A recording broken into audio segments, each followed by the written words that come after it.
Hello, everyone. Happy Halloween.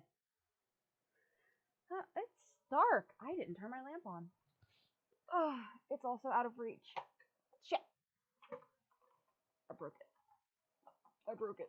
Shit. Oh, that's it. Look right at it when you turn it on. There we go. Oh, goodness. Sorry I am so late. Uh, I had a little bit of a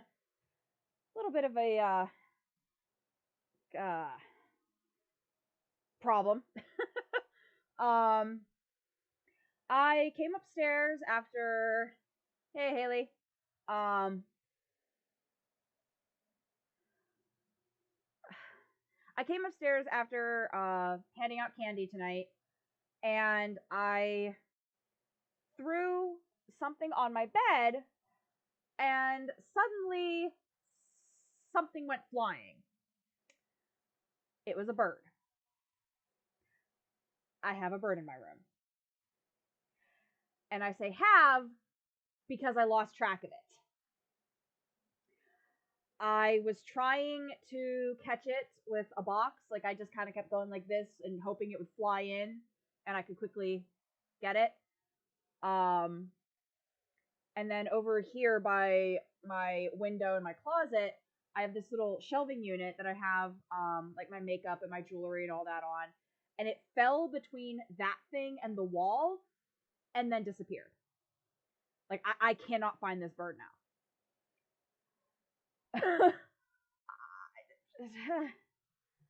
And to show, hang on.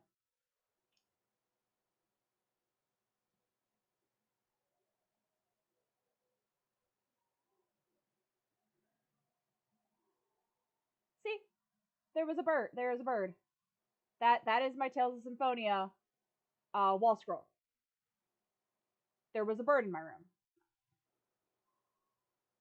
I have absolutely no idea where this thing went. So it either somehow got out of my room. I don't know how because my door was closed. I have you can see I've got the doorway to my sewing room blocked off with a blanket so that it couldn't go in there.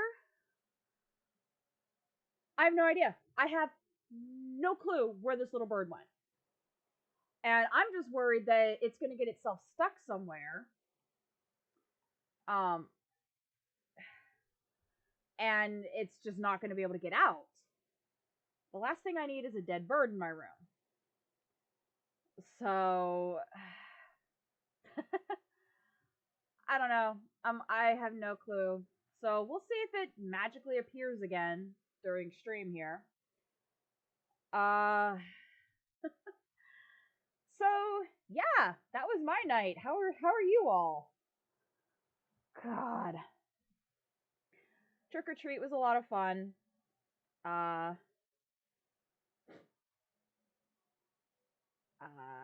hopefully it doesn't die. Yeah, seriously, I really hope not. Like, I don't even know how it got in here. I really don't.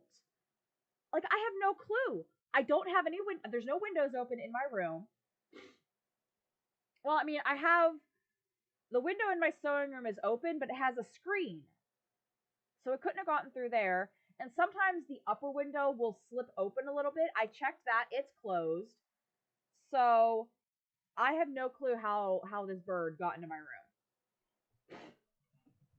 Ironically, this is not the first time we have had a bird in this house. I remember a couple years ago we had one. I got up to go to the bathroom and it was flying around in the hallway. I have no clue where it came from.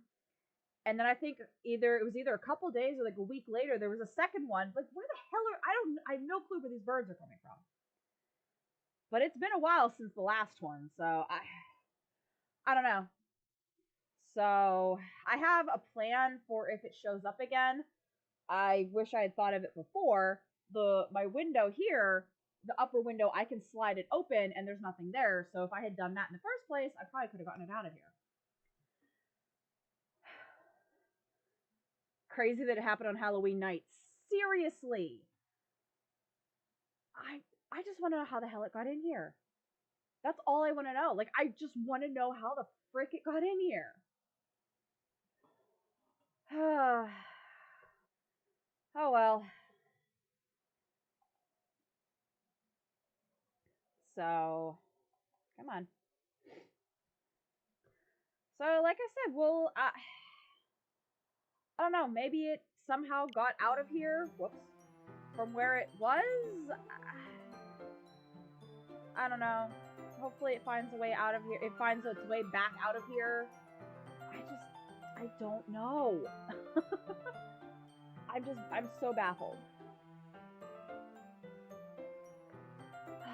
Anyway.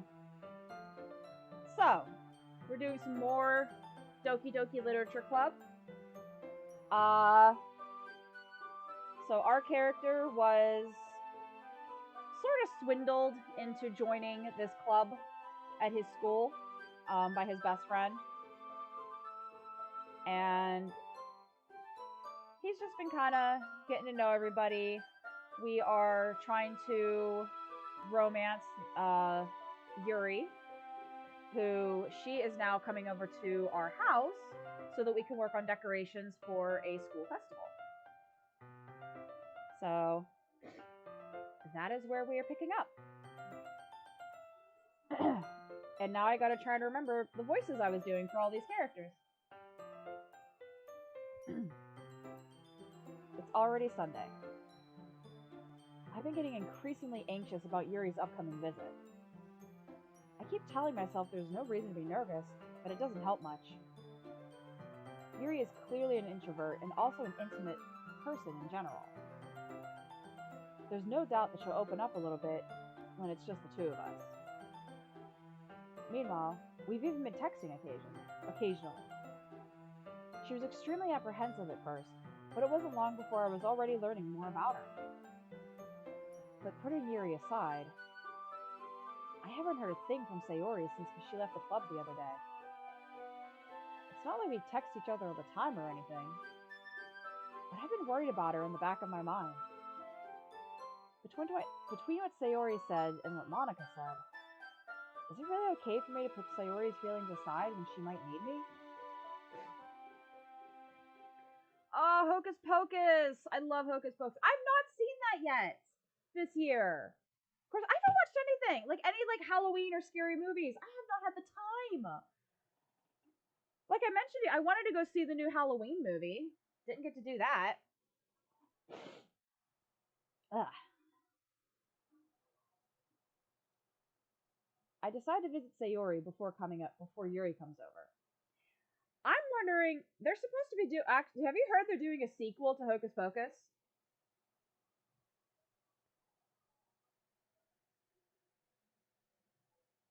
Halloween Town. Oh my god. I don't think I've seen that since high school. God, I'm old. Rather than asking, I simply tell her I'm coming over, much like we've done in the past. Once I reach Sayori's house, I knock on the door before entering it myself. Again, we used to play so often that we made it a habit of simply entering each other's houses like we were family. The house is quiet. Sayori isn't anywhere on the first floor, so I assume she's up in her room. It's already strange of her not to run down and greet me. I head up to her bedroom, where I finally find her. Sayori? Hi, Luke. I sit down in her room. Sayori forces a smile, but it's easy to tell that she's different. There's a minute of silence between us. You haven't come over like this in a long time, have you? I guess you're right. It has been a long time. Not much has really changed, has it? Sayori's room is as messy as it's always been. That doesn't really look messy. I mean, compared to my room. Halloween Town is one of your favorites. It is a good movie. I just haven't seen it in forever. I have another friend who he really likes the Halloween Town movies. I also recognize the same stuffed animals and wall decorations that she's had for years now. If you came over more often, it wouldn't be such a mess. That's because I end up cleaning it for you. How come you suddenly wanted to come over today? Aren't you supposed to see Yuri today? Yeah, but... Wait, how did you know that?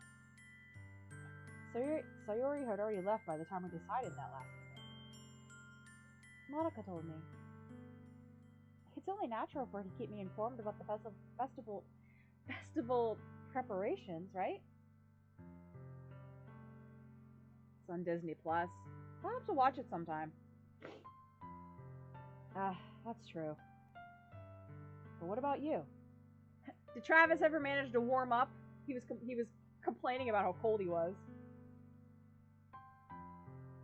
Aren't you going to be helping Monica today? Of course. But I'm just helping her online. We didn't plan to meet up or anything. Ah, so it's just me and Yuri then. Yep. There's more silence between us. Sayori stares in a random direction. Everything about her behavior is really uncharacteristic. I finally get to the point. I just wanted to see how you were doing after you left on Friday. When something's wrong, you can't hide it from me. I know you too well. So... Sayori smiles, shaking her head. That's no good, Luke. Huh? Why can't it be just like it's always been? This is all my fault. If I didn't get so weak and accidentally express my feelings, if I didn't make that stupid mistake, then you wouldn't have been worried about me at all. You wouldn't have come here. You wouldn't even be thinking about me right now. But this is just my punishment, isn't it? I'm getting punished for being so selfish. I think that's why the world decided to have you come over today. It just wants to torture me. Sayori? I grab Sayori by the shoulders. What on earth are you saying? Are you listening to yourself right now? I know something happened to you. There's no other explanation for you to be like this. So tell me already. Until I know, I won't be able to stop thinking about it.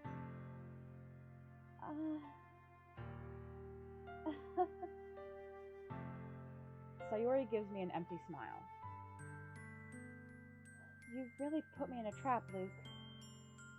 But you're wrong. Nothing happened to me. I've always been like this. You're just seeing it for the first time. Seeing what? What are you talking about, Sayori? You're really just going to make me say it, aren't you, Luke? I guess I have no choice this time. The thing is, I've had really bad depression my whole life. Did you know that? Why do you think I'm late to school every day? Because most days, I can't even find a reason to get out of bed. What reason is there to do anything when I fully know how worthless I am?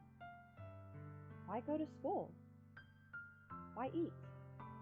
Why make friends? Why make other people put their energy and caring to waste by having them spend it on me? That's what it feels like.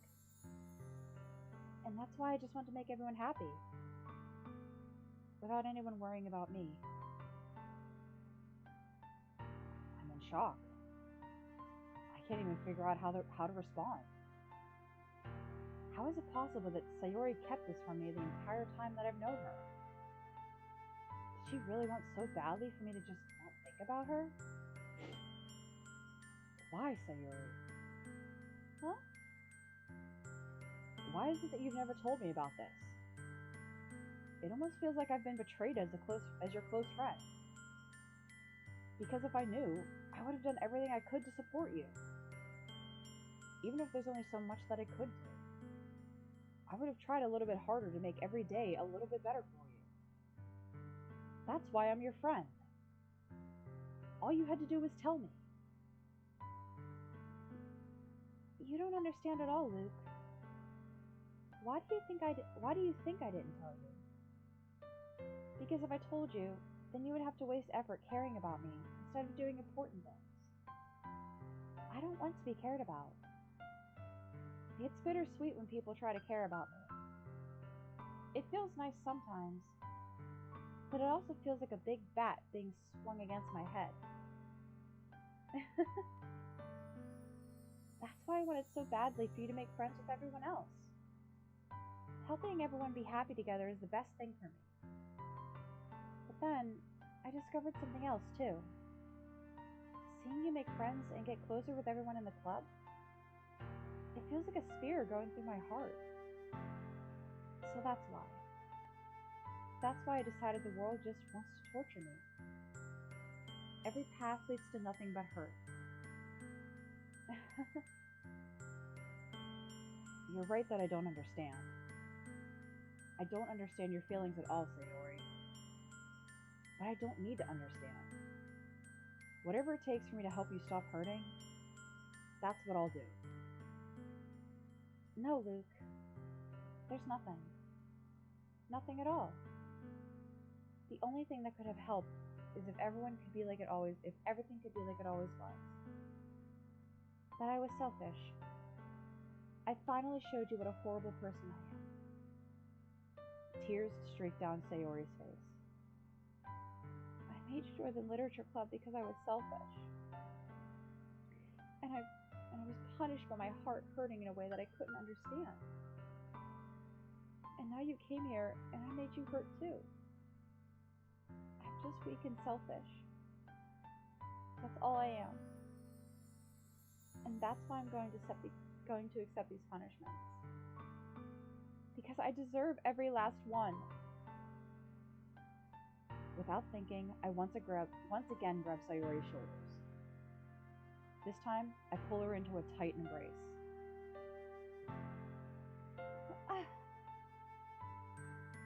Luke! Sayori, I don't care if you feel selfish.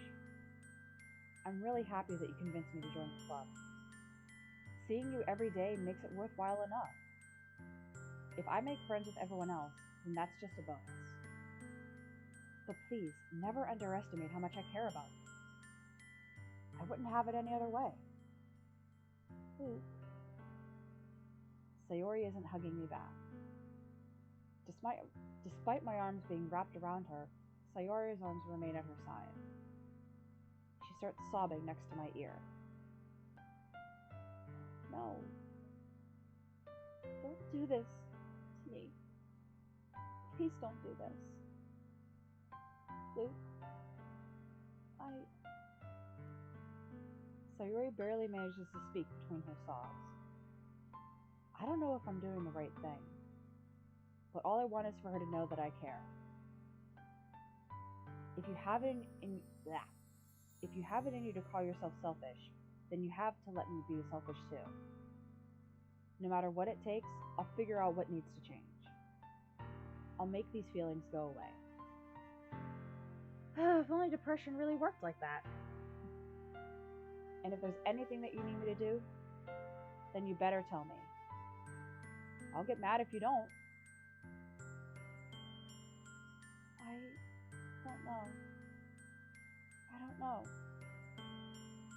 I don't know.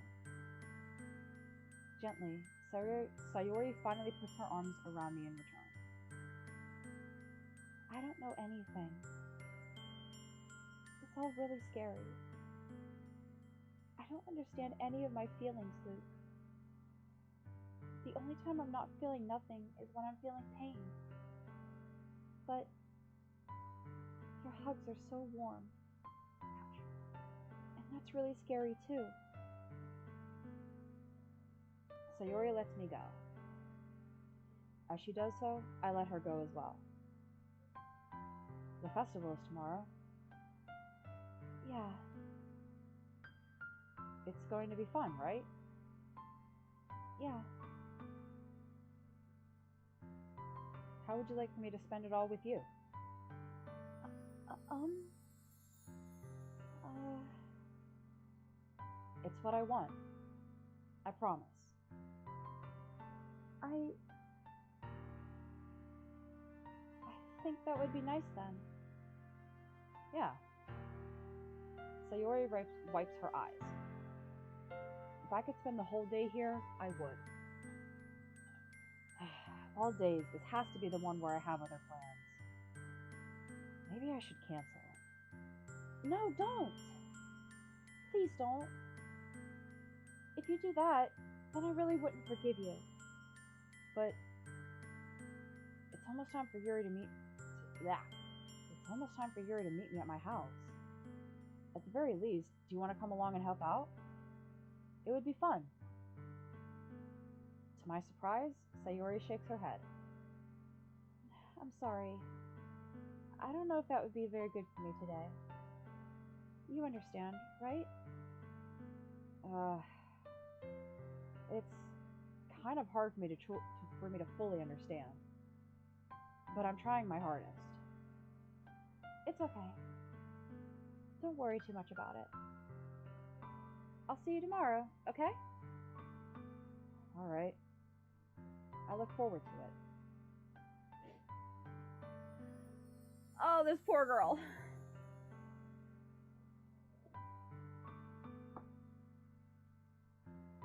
I say goodbye to Sayori and exit her house. On the way home, I found myself feeling uneasy. But it's hard for me to keep thinking about it when Yuri is about to come over too. I think Sayori is right. I shouldn't be worrying too much, and we're definitely going to have a great time tomorrow. I should just focus on what's ahead of me.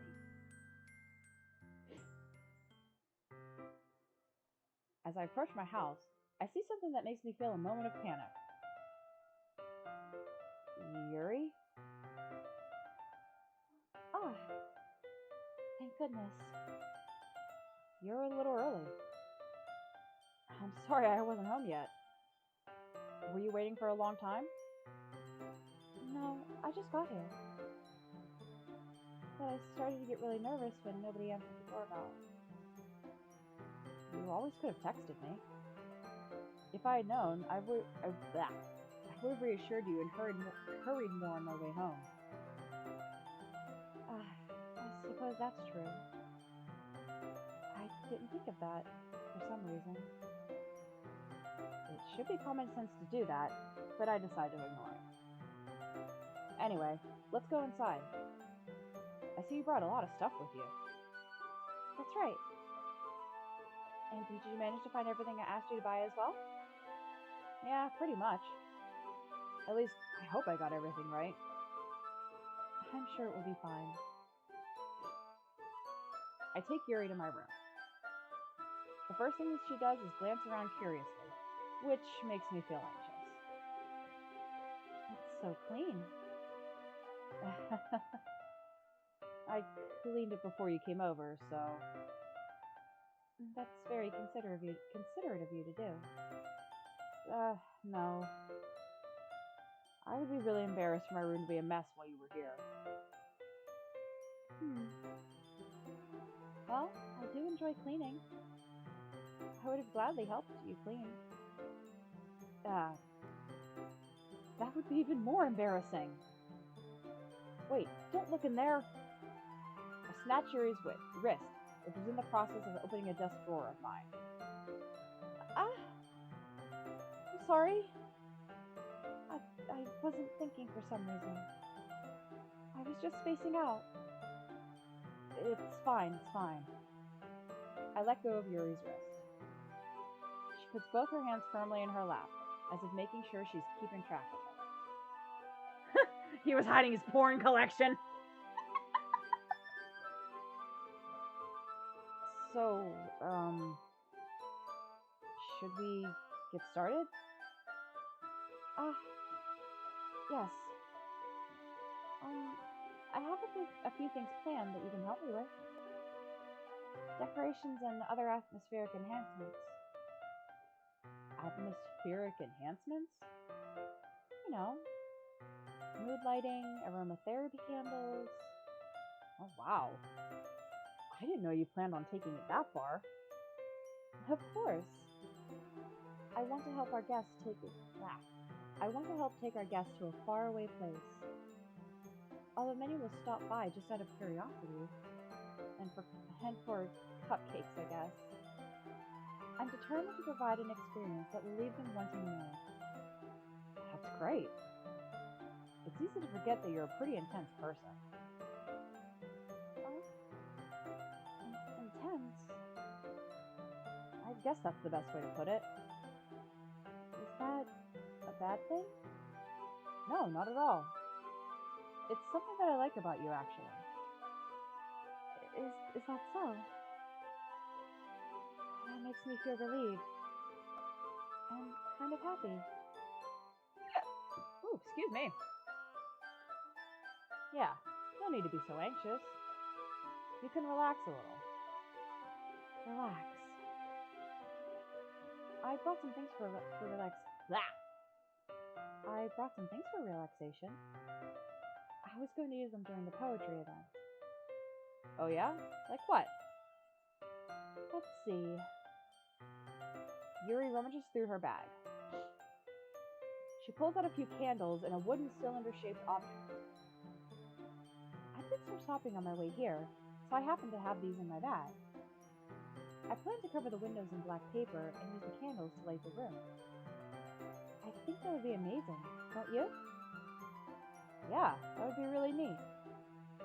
What's that wooden thing, though? Oh, this? It's a diffuser for essential oils.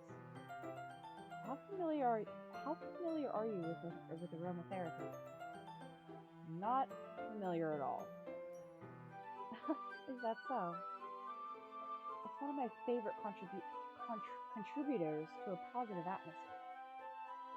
Depending on the oils or herbs you choose, you can change the mood of the air itself. You can even feel it permeate through your body.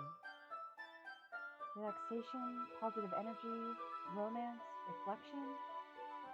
It's almost like magic. Yuri takes the cylinder and pushes a switch on the bottom.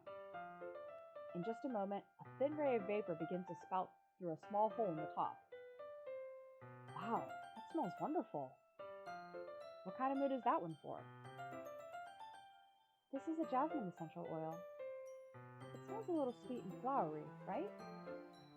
Yeah, that's a good way to describe it.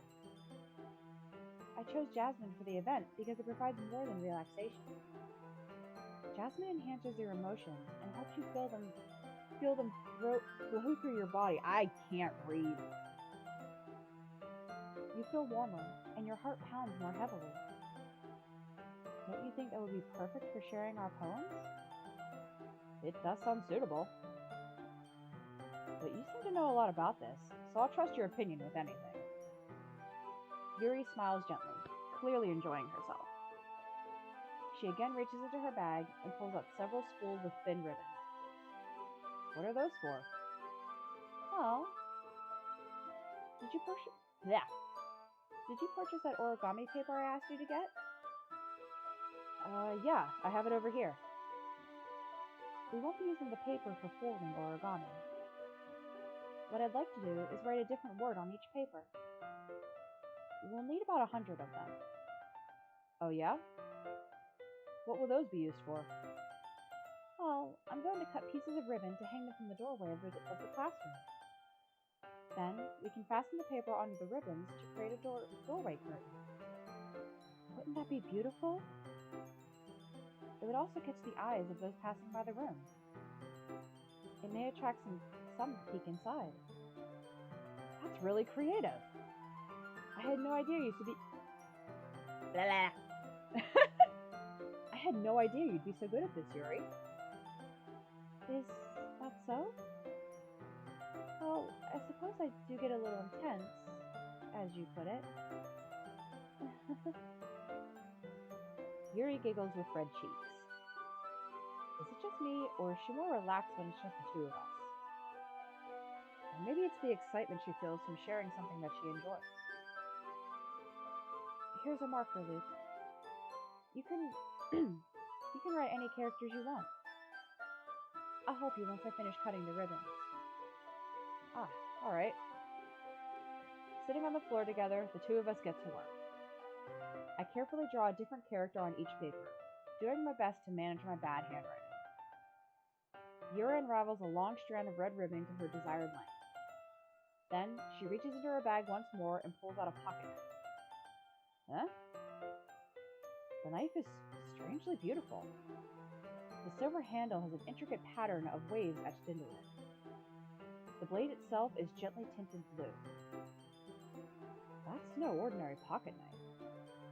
It looks really fancy. Well... Embarrassed, Yuri looks away. What is it? You're going to think it's weird. Yuri, whatever it is, I have no reason to judge. To each their own, you know? If you promise you won't be weirded out. Yeah, I promise. Alright. Thing is, I'm kind of into knives. They're just so pretty. I can't help it. I don't know what it is. The combination of craftsmanship and feeling the danger, maybe. Oh, what am I saying? Please don't think I'm weird for this. You're laughing at me. No, I'm not laughing at you. It's just funny how nervous you got about sharing. It's an interesting thing to be into, I guess. But I think it kind of suits you. Suits me? Yeah. It's kind of intense. Besides, it's a really cool looking knife. I can't deny that. It is, isn't it? Yuri relaxes her expression once again. Would you like to hold it? Sure, I'll check it out. This does sound like a really pretty knife and I want one. Yuri carefully hands me the knife, with the handle facing me. I take it and turn it around in my hands. It feels heavy and extremely solid. Where do you even get a knife like this? Curious of its sharpness, I feel the point of the knife with my index finger. Ow! Luke! Why did you do that? I didn't expect it to be that sharp. I can talk. I barely touched it at all. It's my fault. I should have warned you. The knife is extremely sharp. It can cut through skin like it's paper. Oh no. A small drop of blood trickles down the side of my finger. Yuri takes my hand and gives the wound a closer look. She stares at it and noticeably fidgets. If you're squeamish, I'll go wash it off now.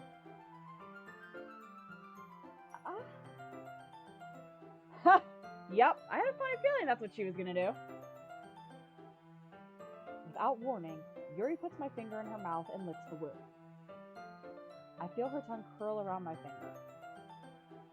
Startled, I instinctively pull my hand back. Oh, please forgive me. I wasn't thinking.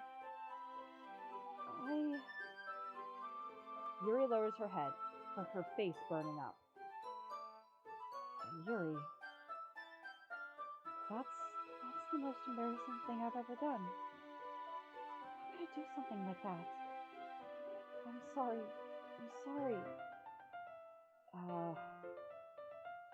Sure, it was a little weird, and it took me by surprise. But I guess she was just trying to help, right? Yuri, I think you're overreacting a little. She doesn't lift her head. What if she doesn't recover from this for the rest of the afternoon? Alright, you know what? This might be a stupid thing to do, but I do it anyway. I take Yuri's hand and lick her index finger in return.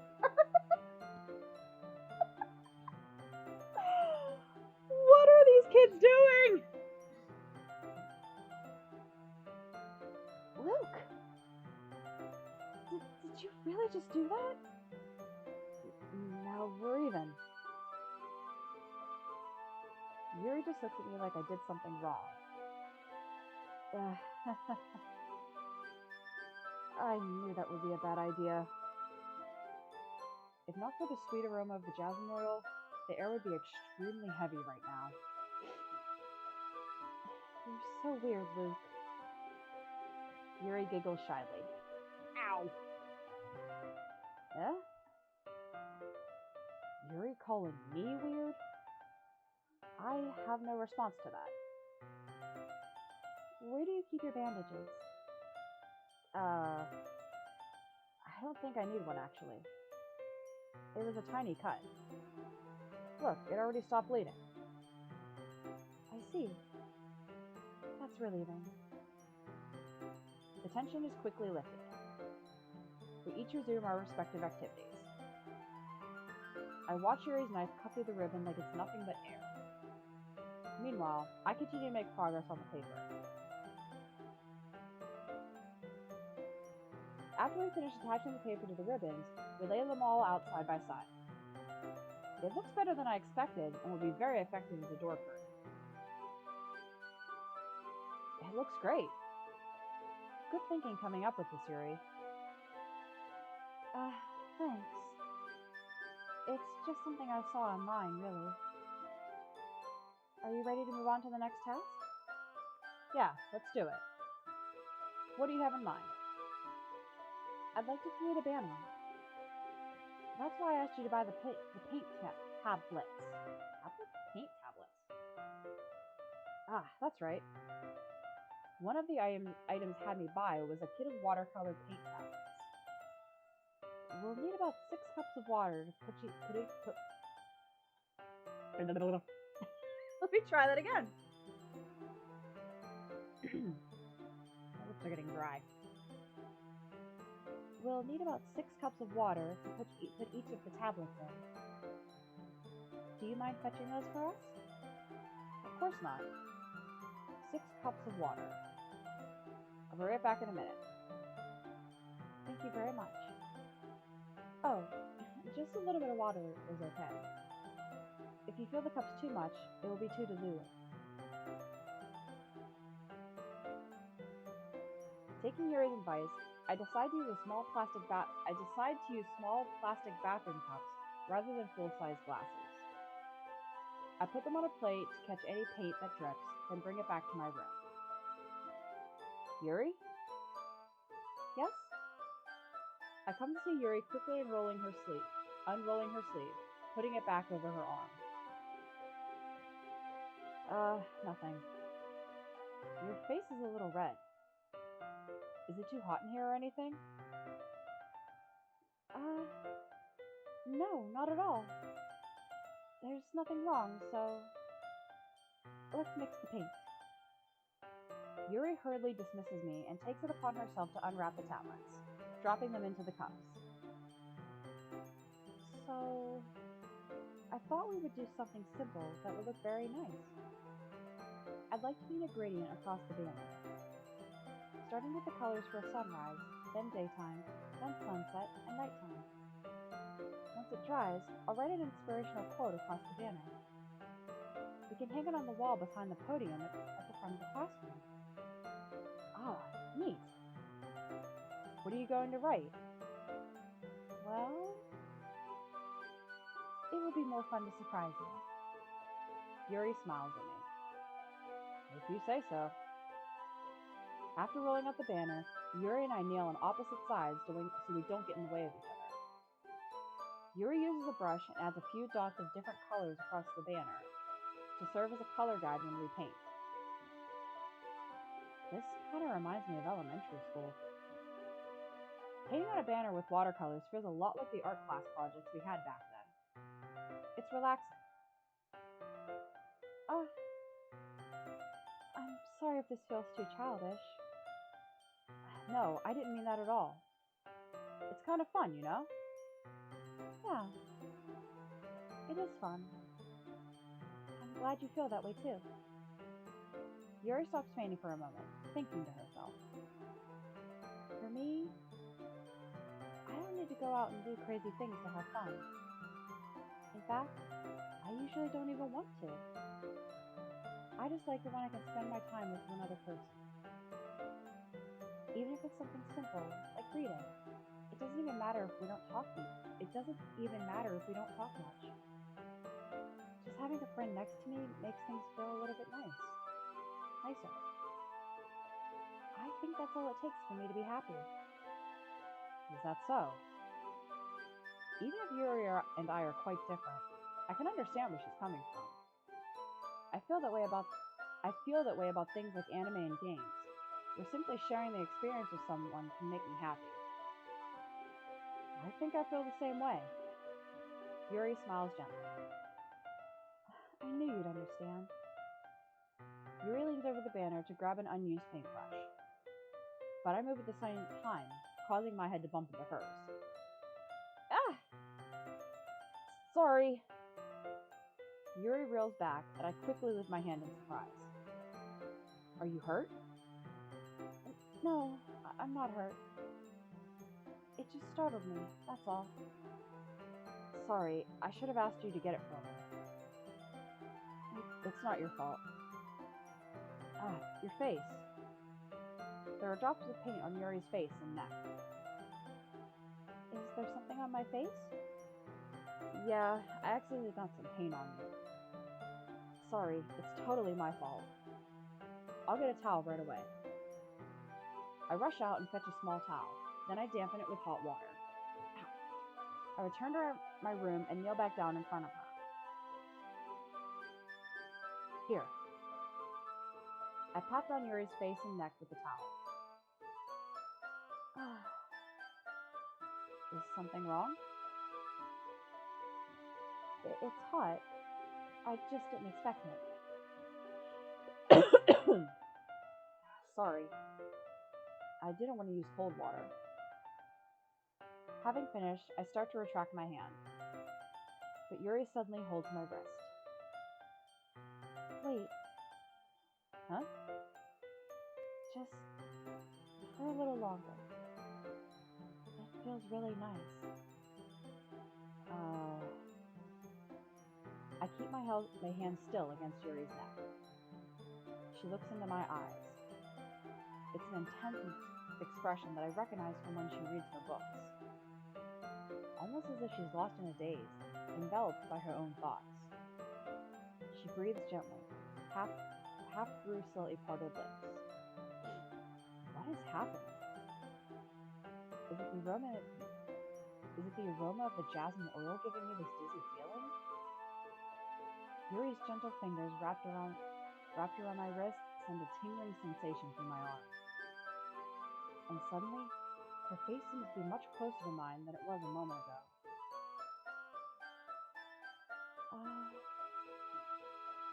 Yuri slowly pulls away.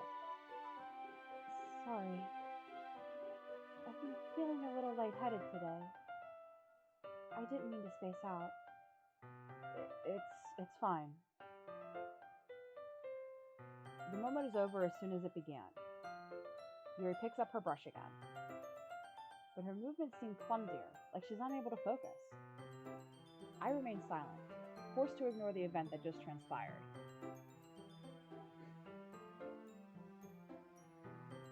Meh.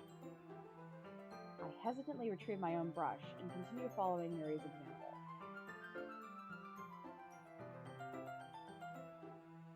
That should do it. I finished filling the night sky with white dots that look like stars. Looking at the banner as a whole, it's very pretty and natural looking. Oh my goodness. I think it came out better than I expected. I'm really happy with the results. Yeah, me too. Are you going to add the lettering now? Not yet. It needs to dry first. That's true. But won't that take a while? Well, perhaps it would be best to leave it here, then have you bring it in the morning. I can do the lettering in the classroom before our event starts. Is that okay? That's totally fine. Wonderful. In that case, there's anything more for us to do here. Ugh. You say that like you're glad it's over. Was I wrong to assume that you were at least enjoying yourself a little bit? No, it's not that. I'm just glad that we managed to get everything done. I see. I am too. I was a little concerned about time. I need to start making dinner soon. Ah, so you don't have any time left? I was secretly hoping we would have extra time after finishing your work. Well, Yuri thinks to herself. I think it would be too irresponsible of me to wait much longer. I'm sorry. I was hoping there would be more time as well. It's probably my fault. Sorry for being such a slow worker.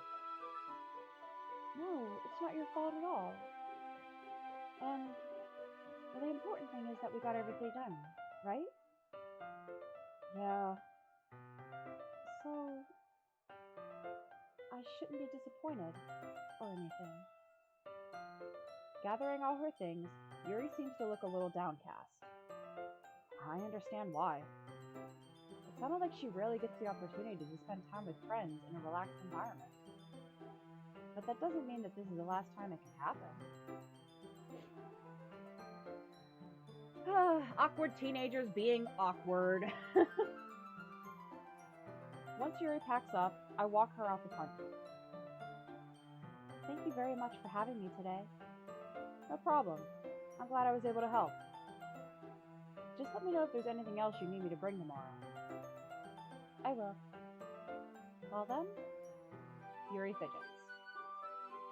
I guess I'll see you tomorrow. Wait.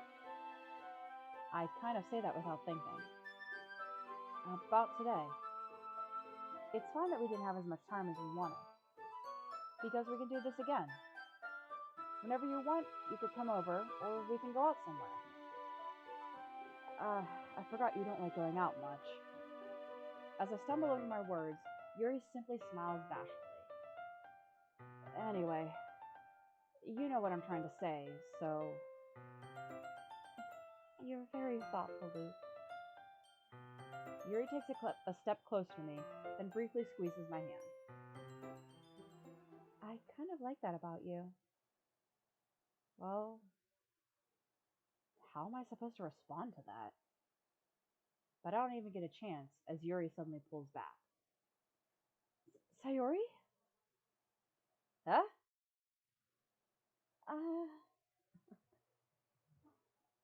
Hi, Luke. Sayori.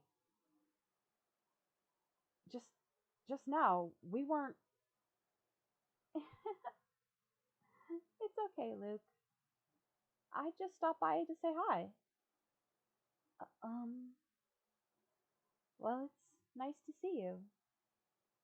I'm sorry, but I'm already on my way to leave. Aw, really? That's too bad. I'm sorry. But we'll all be together at the festival tomorrow, so that's fine, right? Of course. Sayori beams. Yeah, so I'll see you tomorrow. Clearly embarrassed, Yuri hurries off. Sayori waves goodbye after her. Sayori, I thought you didn't want to come over today. Well, I tried staying in my room, but my imagination was being really mean to me. So I had to come here and see it for myself. See what? What are you talking about?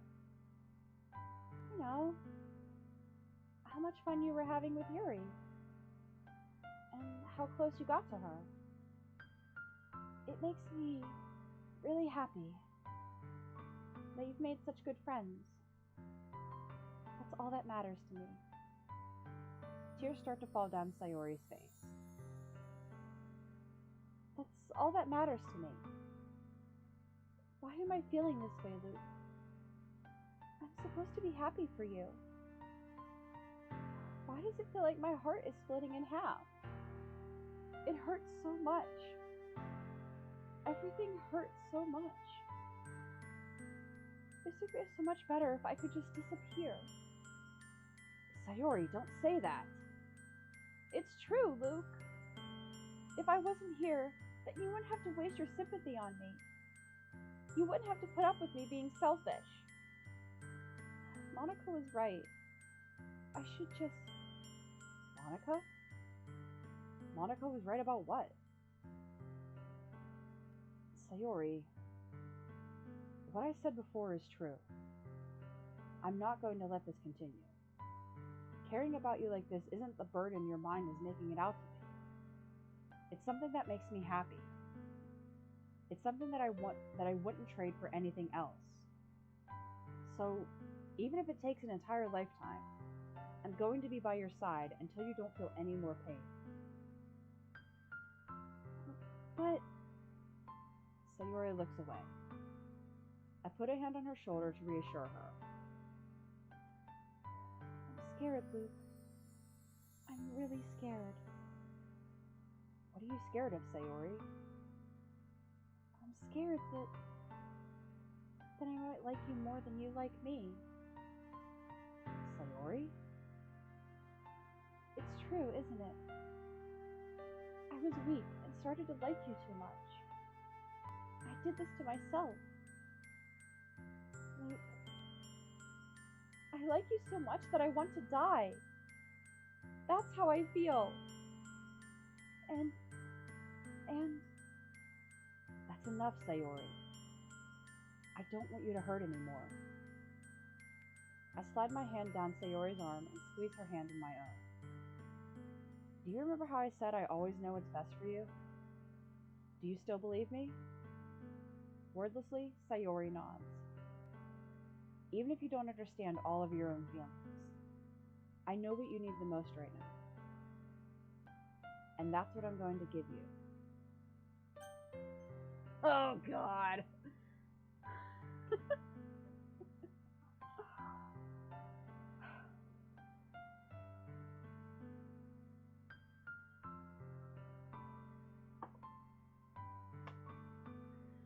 Well,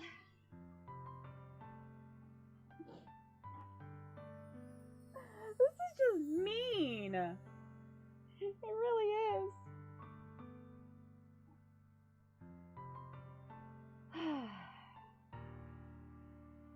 But we are not romancing her. So...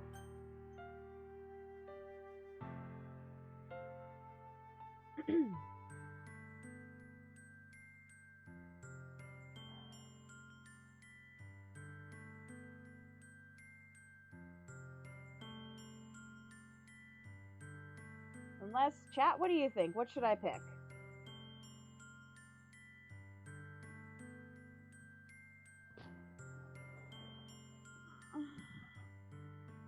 Ouch, ouch, ouch, ouch, ouch, ouch, ouch.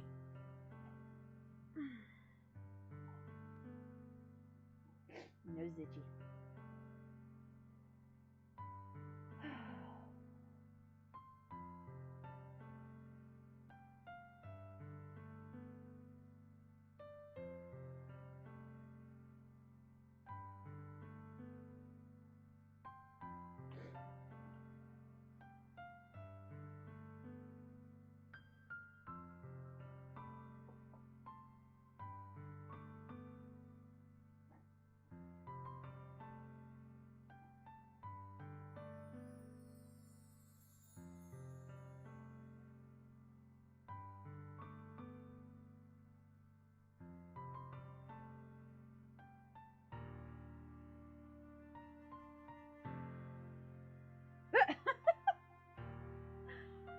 Moons doesn't really answer the question.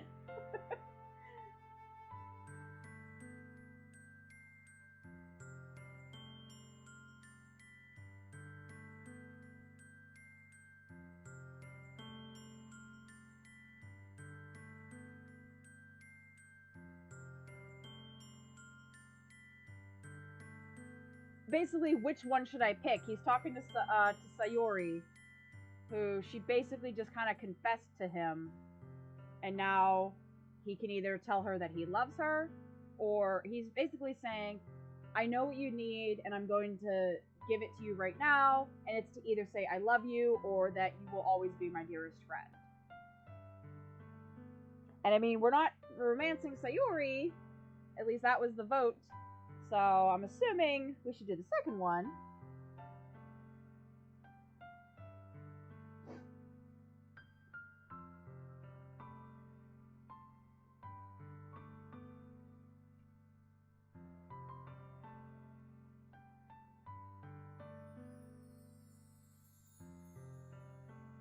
Second one. Yep, that's what I thought.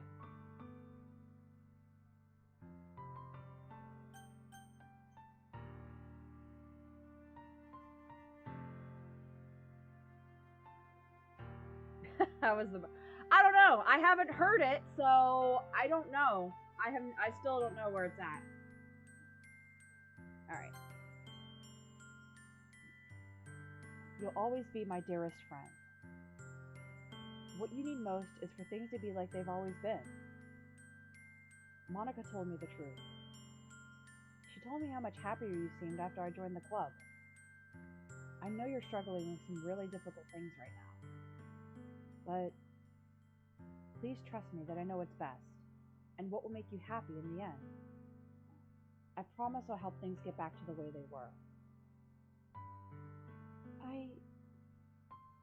I see. Sayori forces a smile through an incredibly pained expression. Is this what it feels like to get stabbed in the chest? I should write a poem about this. Sayori. It's okay. It's just my punishment, remember? For being so selfish. So please don't worry about these stupid feelings. Oh, goodness. I know you're right. I knew this whole time that there's no happiness down that path. That's why I came here. Just so I could get the answer I needed to hear. And the other thing. You're also right that I just wanted to go back to the way it was. I realize that now. You really do know me better than anyone, Luke. Boo! I'll trust you with anything. Anything at all. So... Sayori's smile finally breaks. All of a sudden, she turns around and drops to her knees. I'm not screaming.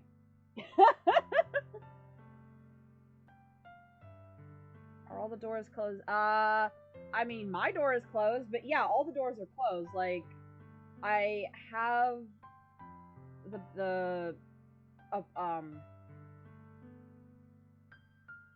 attic. There we go. The attic door is kind of pushed shut. All the doors are closed downstairs. You have this game as a goal for the channel. What, Doki Doki?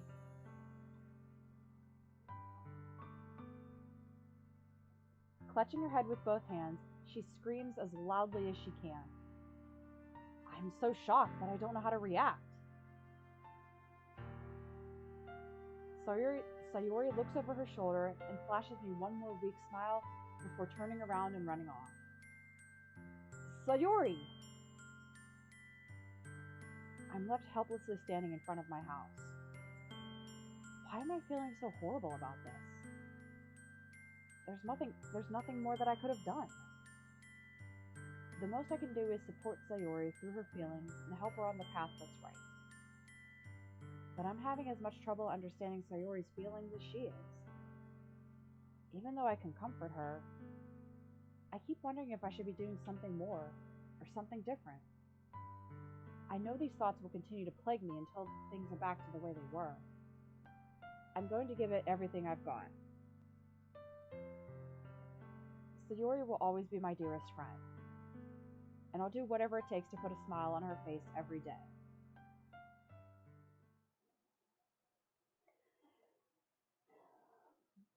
It's the day of the festival. Of all days, I expected this to be the blah, blah. Of all days, I expected this to be the one where I'd be walking to school with Sayori. But Sayori isn't answering her phone. I considered going to her house to wake her up, but decided that's a little too much. Meanwhile, the preparations for the event should be nearly complete. The banner Yuri and I painted as dry, and I gently rolled it up to take with me. She sent me a pleasant text reminding me not to forget anything, and I reassured her. Funnily enough, I probably feel the same way as Natsuki about the event. I'm more excited for it to be over so I can spend time with Sayori and Yuri at the festival. But knowing Monika, I'm sure the event will be great too. Oh god, what voice was I doing for her? Luke, you're the first one here. Thanks for being early. That's funny. I thought at least Yuri would be here by now. Monika is placing little booklets on each of the desks in the classroom. They must be the ones she prepared to have that.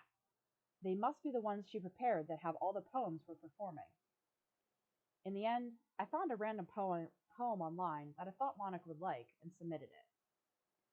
So that's the one I'll be performing. I'm surprised you didn't bring Sayori with you.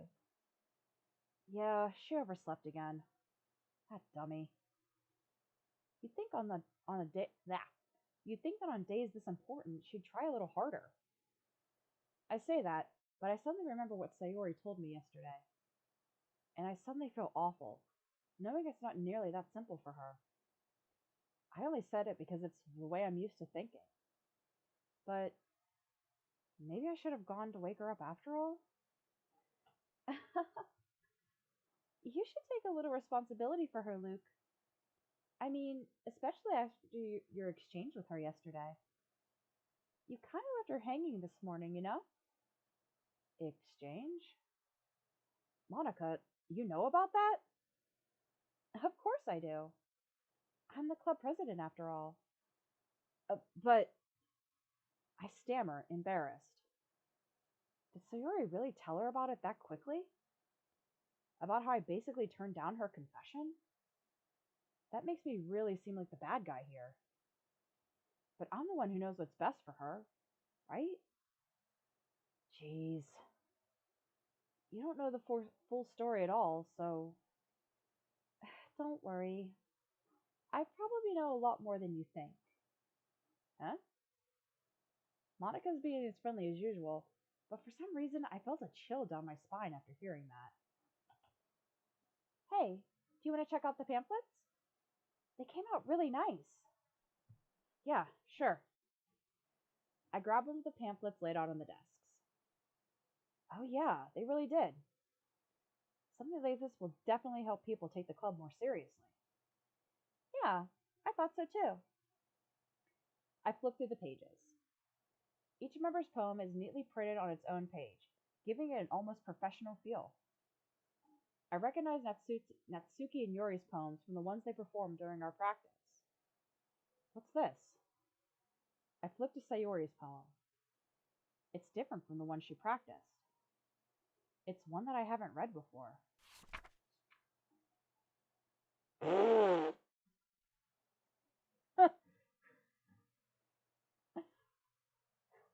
I'm not going to read all of that, but you can see it just says get out of my head over and over and over again. And then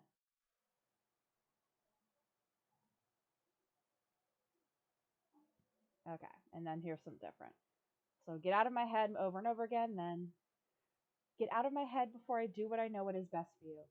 Get out of my head before I listen to everything she said to me. Get out of my head before I show you how much I love you. Get out of my head before I finish writing this poem. But a poem is never actually finished. It just stops moving.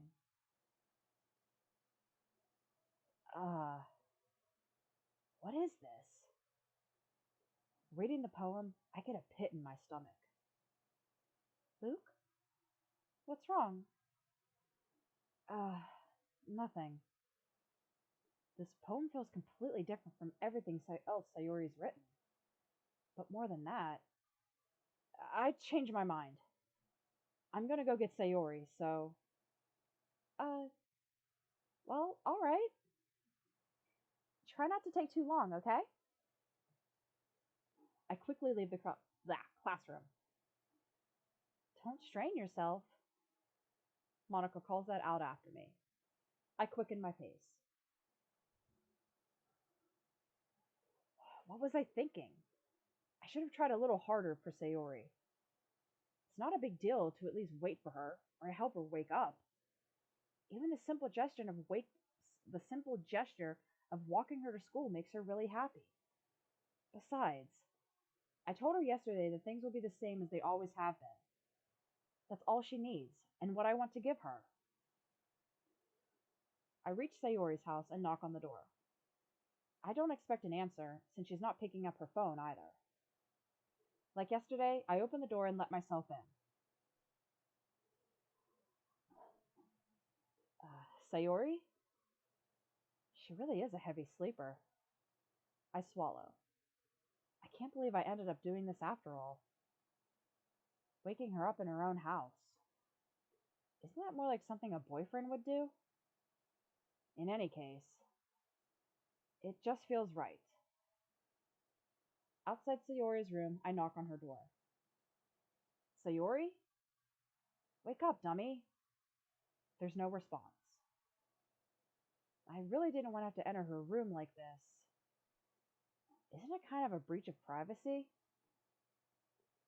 But she really leaves me no choice. I gently open the door. Sayori.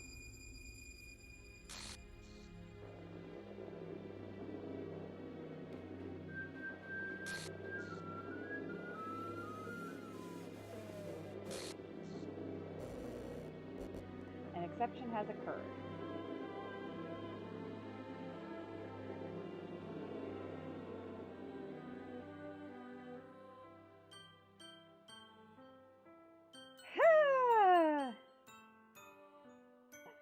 And here's where the game takes a turn.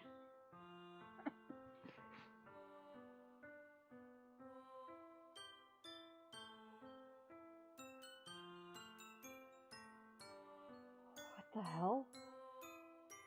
What the hell? Is this a nightmare? It has to be. This isn't real. There's no way this can be real. Sayori wouldn't do this.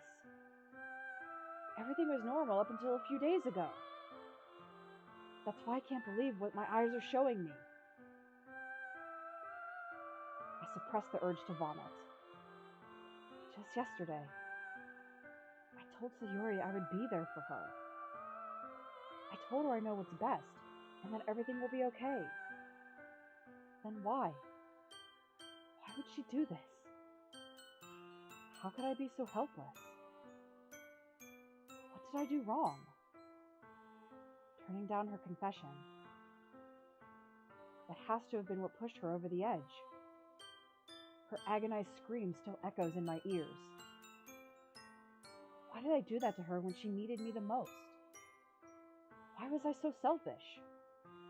This is my fault. My swarming thoughts keep telling me everything I could have done to prevent this. If I just spent more time with her, walked her to school, and gave her what I know she wanted out of our relationship, then I could have prevented this.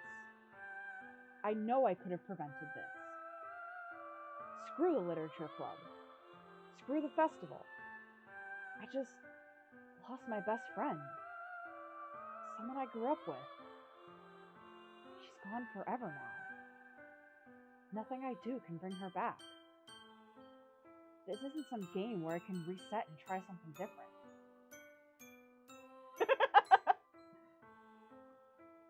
I had only one chance, and I wasn't careful enough. And now I'll carry this guilt with me until I die. Nothing in my life is worth more than hers. But I still couldn't do what she needed from me. And now, I can never take it back. Never. Never. I wasn't repeating that over and over again.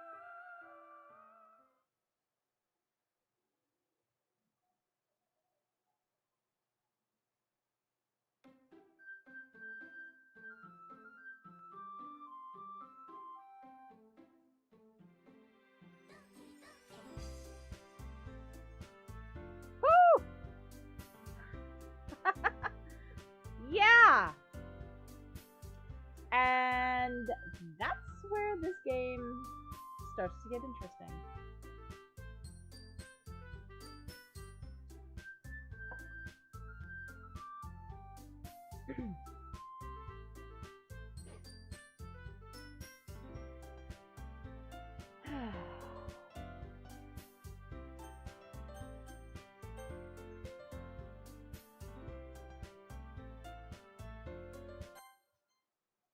I don't know what that's gonna do. Lots of gibberish. I'm not gonna.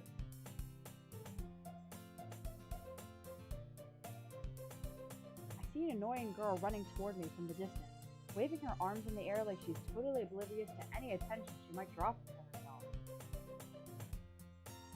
That girl is my neighbor and good friend since we were children.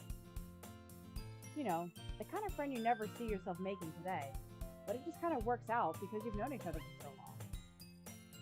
We used to walk to school together on days like this, but starting around high school, she would oversleep more and more frequently, and I would get tired of waiting up. But if she's going to chase after me like this, I almost feel better off running away. However, I just sigh and idle in front of the crosswalk and let catch up to me. Whoa!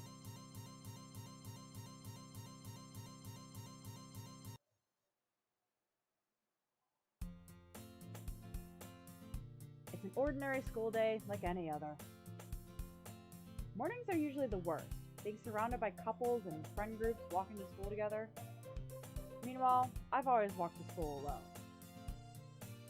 I always tell myself it's about time I meet some girls or something like that. But I have no motivation to join any clubs. I'm perfectly content just getting by on the average while spending my free time on games and anime. There's always the anime club, but it's not like there would be any girls in it anyway.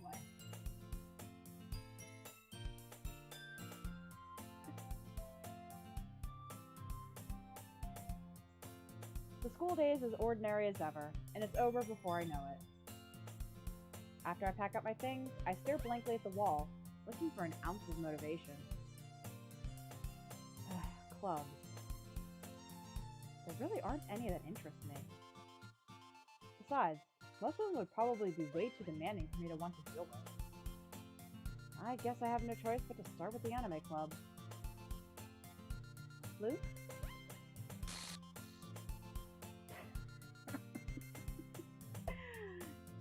Yeah, there's something wrong here. Monika? Oh my goodness, I totally didn't expect to see you here. It's been a while, right? Yeah, it has. Monika smiled sweetly. We do know each other. Well, we rarely talk. We were in the same class last year. Monika was probably the most popular girl in class. Smart, beautiful, athletic. Basically, completely out of my league. So having her smile at me so genuinely feels a little... what did you come in here for anyway? Oh, I've just been looking for some supplies to use for my club. Do you know if there's any construction paper in here? Or markers? I guess you could check the closet. You're in the debate club, right?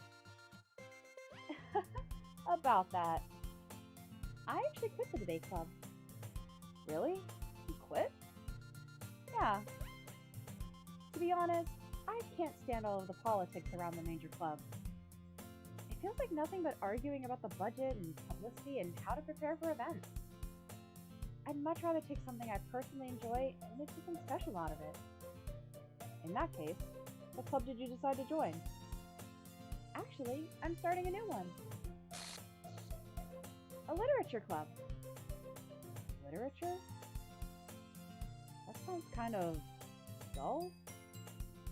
How many members do you have so far?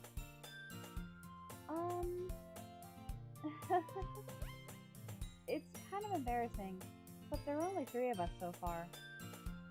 It's really hard to find new members for something that sounds so boring. Well, I can see that. And it's really not boring at all, you know? Literature can be anything. Reading, writing poetry.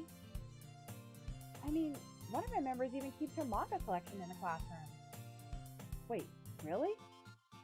Yeah, it's funny, right? She always insists that manga is literature too.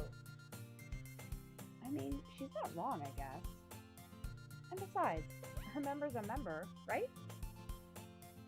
Did Monica say she? Hey Luke, by any chance, are you still looking for a club to join? I mean, I guess so, but in that case, is there any chance you could do me a big favor? I won't ask you to join, but if you could at the very least visit my club, it would make me really happy. Oh, please? Well, I guess I have no reason to refuse. Besides, how could I ever refuse someone like Monica? Sure, I guess I could check it out.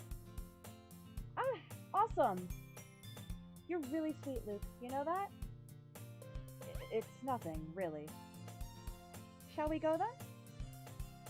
I'll look for the materials another time. You're more important.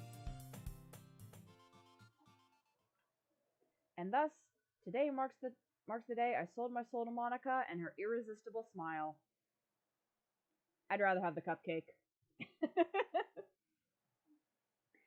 I dejectedly follow Monica across the school and upstairs, a section of the school I rarely visit. Monica, full of energy, swings open the classroom door. I'm back! And I brought a guest with me. Ah. Eh?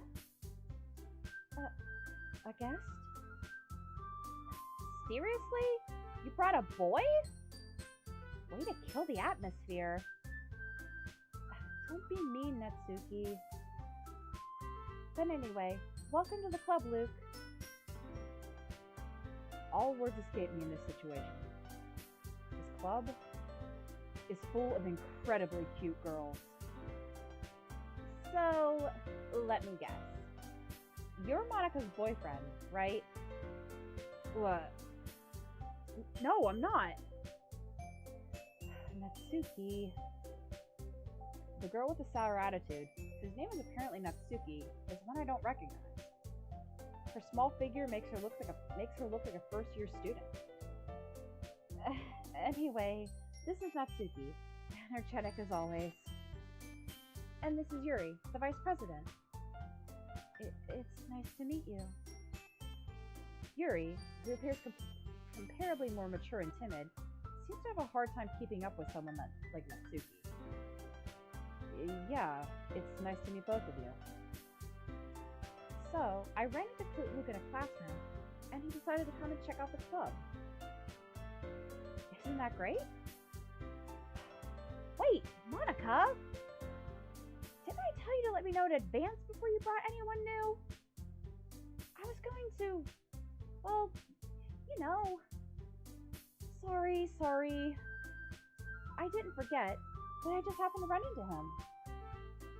In that case, I should at least make some tea, right? Yeah, that would be great. Why don't you come sit down, Luke?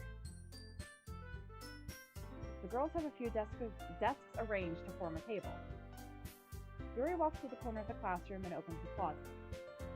Meanwhile, Monica and Natsuki sit across from each other. Still feeling awkward, I take a seat next to Monica. So, I know you really didn't plan on coming here, but we'll make sure you feel right at home, okay? As president of the literature club, it's my duty to make the club fun and exciting for everyone. I'm surprised there aren't more people in the club yet. It must be hard to start a new club.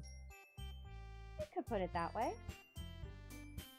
Not many people are very interested in putting out all the effort to start something brand new.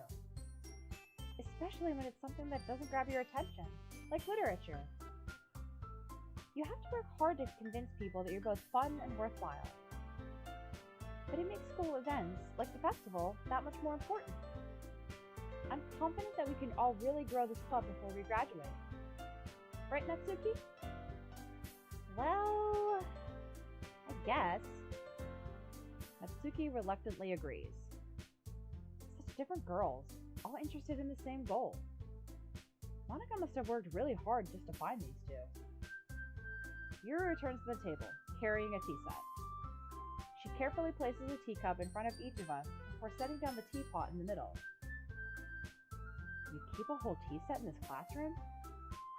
Don't worry, the teacher gave us permission. After all, doesn't a hot cup of tea help you enjoy a good book? I guess. Don't let your guilt and self-intimidated. Yuri's just trying to impress you. Eh? That's not... Insulted, Yuri looks away. I meant that, you know? I believe you. Well, tea and reading might not be my might not be a pastime for me, but I at least enjoy tea. I'm glad. Yuri faintly smiles to herself in relief. Man, he got so far with her, and now we start over. So, Luke, what kind of things do you like to read? Well, considering how little I've read these past few years, I don't really have a good way of answering that.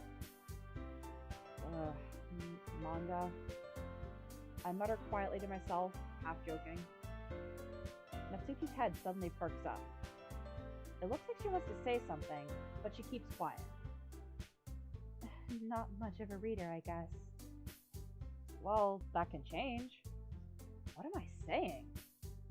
I spoke without thinking after seeing Yuri's sad smile.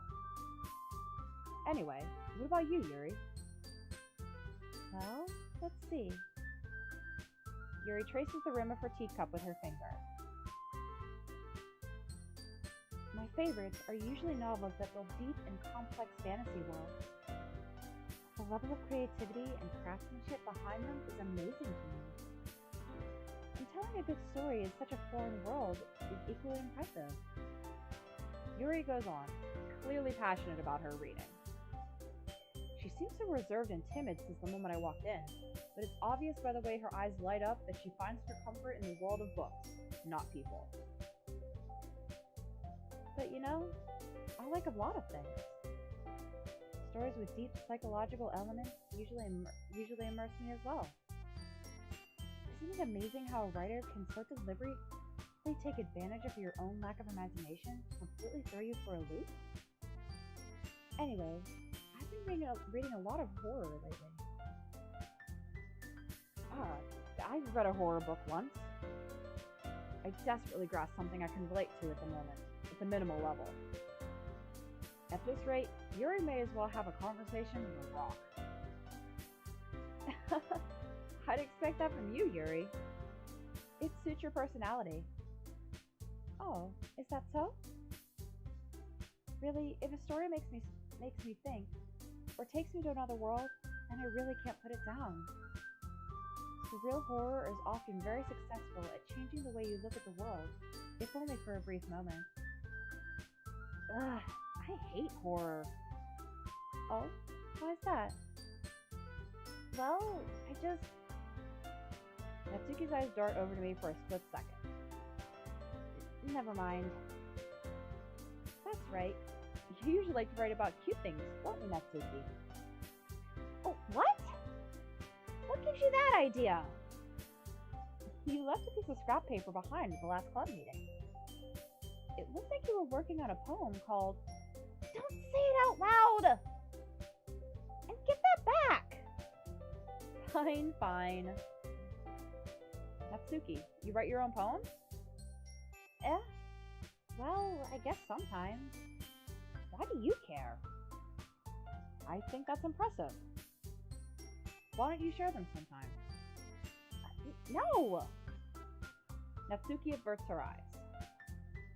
You wouldn't like them. Not a very confident writer yet? I understand how Natsuki feels. Sharing that level of writing takes more than just confidence. The truest form of writing is writing to oneself. You must be willing to open up to your readers, exposing your vulnerabilities and showing even the deepest reaches of your heart. Do you have writing experience too, Yuri? Maybe if you share some of your work, we could set an example and help Natsuki feel comfortable enough to share hers. I guess it's the same for Yuri. We all sit in silence for a moment. Hey, I just got an idea. How about this? Natsuki and Yuri look quizzically at Monika. Let's all go home and write a poem of our own. Then, next time we meet, we'll all share them with each other. That way, everyone is even.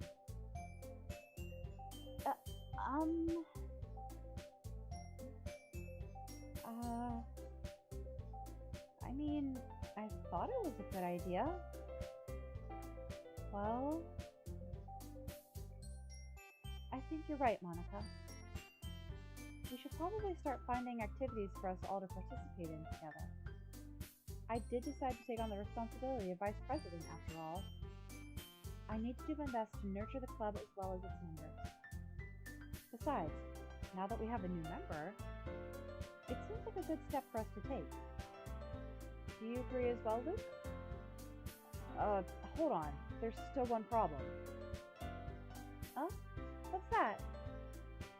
Now that we've reached the most important topic, I bluntly come forth with what's been on my mind the entire time.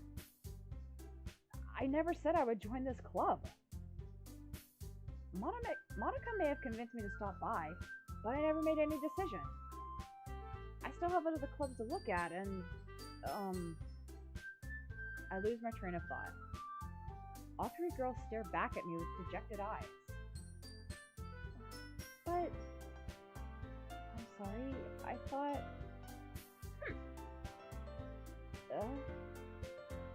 The girls exchange glances before Monika turns back. I guess I need to tell you the truth, Luke. The thing is, we don't have enough members yet to form an official club. We need 4. And I've been trying really, really hard to find new members. And if we don't find one more before the festival, I'm defenseless against these 3 girls. How am I supposed to make a clear-headed decision when it's like this? I would feel terrible for letting everyone down in this situation. And besides, the club itself seems pretty relaxed. So, if writing poems is the price I need to pay in order to spend every day with these beautiful girls? Right. Okay, I've decided. I'll join the literature club. One by one, the girls' eyes light up. Oh my goodness, really? Do you really mean that, Luke? Yeah. It could be fun, right? You really did scare me for a moment. I mean, if you really just left after all this, I would be super pissed. Luke, I'm so happy. We can become an official club now. Thank you so much for this. You're really amazing. I'll do everything I can to give you a great time, okay? Thanks, I guess. Okay, everyone. I think with that, we can officially end today's meeting on a good note. Everyone remember tonight's assignment. Write a poem to bring to the next meeting so we can all share. Monika looks over at me once more. Luke, I look forward to seeing how you express yourself. Yeah. Can I really impress the class star Monika with my mediocre writing skills? I already feel the anxiety welling up inside me. Meanwhile, the girls continue to chit-chat as Yuri cleans up the tea set. I guess I'll be on my way then. Okay. I'll see you tomorrow then. I can't wait. With that, I depart the club room and make my way home. The whole way, my mind wanders back and forth between the 3 girls. Natsuki, Yuri, and of course, Monika. Will I really be happy spending every day in a literature club? Perhaps I'll have a chance to grow closer to one of these girls. Alright. I'll just need to make the most of my circumstances, and I'm sure good fortune will find me. And I guess that starts with writing a poem tonight. Yeah. You have unlocked a special poem. Would you like to read it?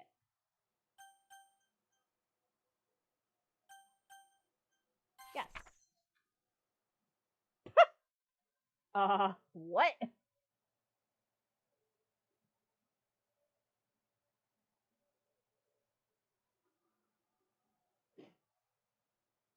Welp?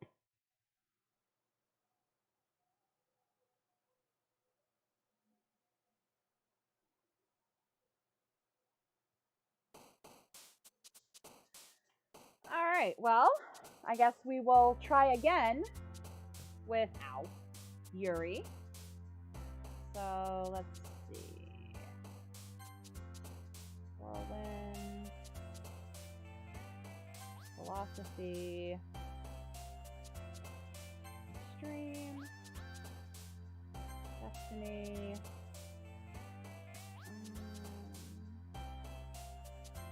Whoops.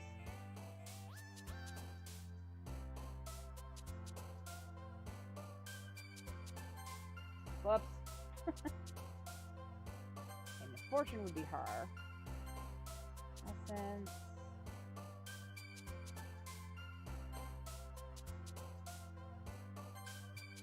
Ugh.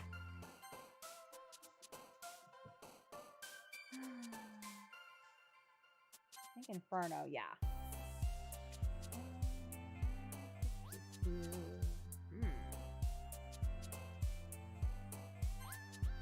Nope.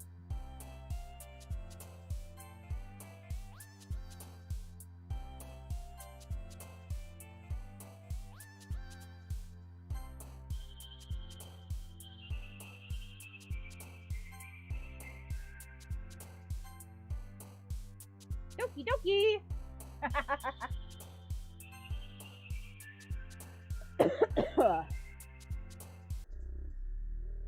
Whoa!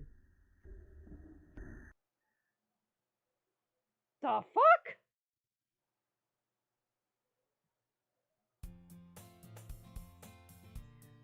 Hi again, Luke.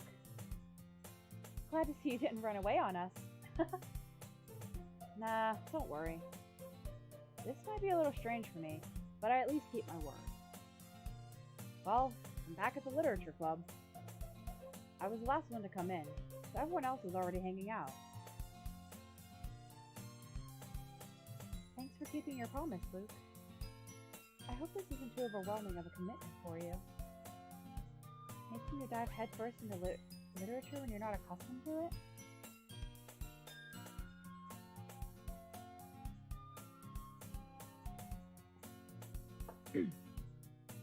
Oh, come on. Like he deserves any slack. You already had to be dragged here by Monica. I don't know if you plan to join, I don't know if you plan to just come here and hang out or what. But if you don't take it seriously, then you won't see the end of it. Whoa. Natsuki, you certainly have a big mouth for someone who keeps her manga collection in the classroom. Monica? I'm assuming that's what it said. Natsuki finds herself stuck between saying Monica and manga. Oh, okay, no, that part. Manga is literature! Split defeated, Natsuki plops back in her seat. I'm sorry, Luke. We'll make sure to put your comfort first, okay? Yuri shoots Natsuki with a disappointed glance. Anyway. Now that you're in the club and all, perhaps you might have an interest in picking up a book to read? Well, I can't really say no either way. Like you said, I'm in this club now. So it only feels right for me to do something like that. Wait. I didn't mean it like that. Well, if you don't really want to, then forget I said anything, I guess. No, it's not that, Yuri. I want to try and be part of this. I want to try to be a part of this club. So even if I don't read often, I'd be happy to pick up a book if you wanted me to. You? Are you sure? I just felt like, well, as vice president and all, that I should help you get started on something you might like. Yuri reaches into her bag and pulls out a book. Ugh. I didn't want you to feel left out, so I picked out a book that I thought you might enjoy. It's a short read, so it should keep your attention, even if you don't usually read. And we could, you know, discuss it if you wanted. How is this girl accidentally being so cute? She even picked out a book she thinks I'll like, despite me not reading much. Yuri, thank you. I'll definitely read this. I enthusiastically take the book. I feel like the background is different. Maybe it's just me. Oh. Well, you can read it at your own pace. I look forward to hearing what you think. Okay, it was off. It was like tilted. Now that everyone's settled in, I expect Monica to kick off with some scheduled activities for the club. But that doesn't seem to be the case. Yuri's face is already buried in a book. I can't help but notice her intense expression, like she was waiting for this chance. Meanwhile, Natsuki is rummaging around in the closet. I'm really curious to talk to Yuri a little bit more. But at the same time, I would feel bad for distracting her from her reading. I catch a glimpse of the cover of her book. It looks like the same book that she lent to me. More than that, she seems to be on the first few pages. Crap. I think she noticed me looking at her. She sneaks another glance at me, and our eyes meet for a split second. But that only makes her hide her face deeper in her book. Sorry. Oh, wrong voice! I was just spacing out. I mutter this, sensing I made her uncomfortable. Oh, it's fine. If I was focused, then I probably wouldn't have noticed in the first place. But I'm just rereading a bit of this, so... Her eyes. That's the book you gave me, right? Mm-hmm. I wanted to reread some of it. Not for any particular reason. Just curious, how come you have two copies of the same book? Well, when I stopped at the bookstore yesterday... no, that's not what I meant. I mean, I just happened to buy two of them. Ah, I see. There's something fairly obvious here that Yuri isn't telling me, but I decide to let it go. I'll definitely start reading it soon. I'm glad to hear. Once it starts to pick up, you might have a hard time putting it down. It's a very engaging and relatable story. Is that so? What's the story about, anyway? Well... I look at the cover of the book. The book is titled Portrait of Markov. There's an ominous-looking eye symbol on the front cover. Basically, it's about this religious camp that was turned into a human experiment prison. And the people trapped there have this trait that turns them into killing machines and lust for blood. But the facility gets even worse, and they start selectively breeding people by cutting off their limbs and affixing them to... that might be a little bit of a spoiler. But anyway, I'm really into it. The book, I mean. Not the thing about the limbs. That's kind of dark, isn't it? sound like it was going to be a nice story. That dark turn came from nowhere.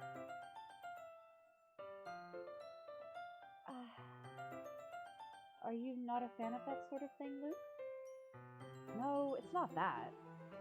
I mean, I can definitely enjoy those kinds of stories, so don't worry. I hope so. Yeah, I totally forgot that Yuri is into those things. Whoops. She's so shy and reclusive on the outside. Her mind seems to be completely different. It's just that kind of story. It's the kind that challenges you to look at life from a strange new perspective. When horrible things happen, not just become that. When horrible things happen, not just because someone wants to be evil, but because the world is full of horrible people and we're all worthless anyway. And suddenly, I'm rambling, aren't I? Not again. I'm sorry. Hey, don't apologize. I haven't lost interest or anything. Well, I guess it's alright then. But I feel like I should let you know that I have this problem. When I let things like books and writing fill my thoughts, my whole body gets incredibly something. I kind of forget to pay attention to other people. So I'm sorry if I end up saying something strange. And please stop me if I start talking too much. I really don't think you need to worry. That just means you're passionate about reading. The least I can do is listen. It's a literature club after all. That's true. In fact, I might as well get started reading it, right? Yes. I mean, you don't have to, but... What are you saying? Let me just get the book. I quickly retrieved the book that I had put into my bag. Alright, it's fine if I sit here, right? I slip into the seat next to Yuri's. Yeah.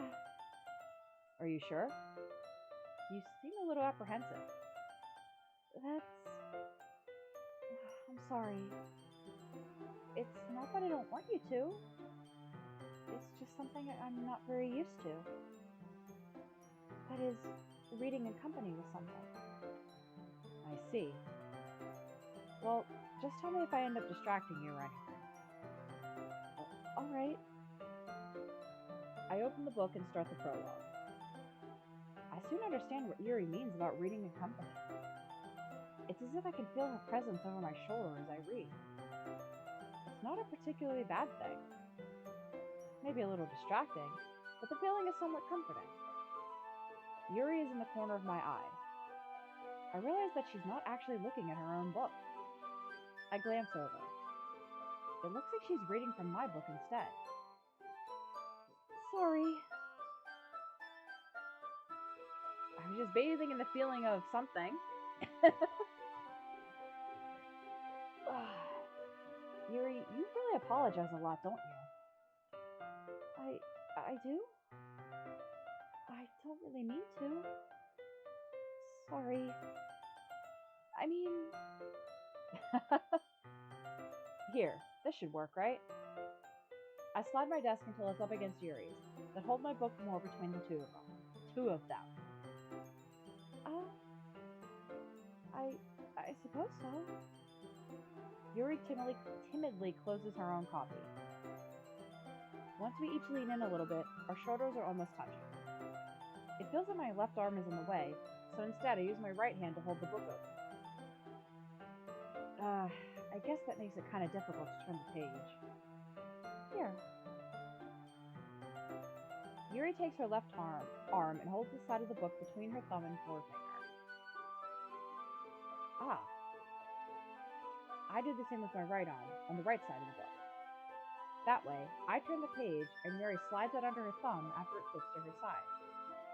But in holding it like this, we're huddled even closer together than before. It's actually kind of distracting me. It's as if I can feel the warmth of Yuri's face, and she's in the corner of my vision. Are you ready? Huh? To turn the page. Sorry. I think I got a bit distracted for a second. I glance over at Yuri's face again, and our eyes meet. I don't know how I'll be able to keep up with her. That's okay. You're not as used to reading, right? I don't mind being patient if it takes you a bit longer. It's probably the least I can do. Since you've been so patient with me. Yeah. Thanks. We continue reading. Yuri no longer asks me if I'm ready to turn the page. Instead, I just assume that she's finished the page before me, so I turn it on my own volition. We continue the first chapter in silence.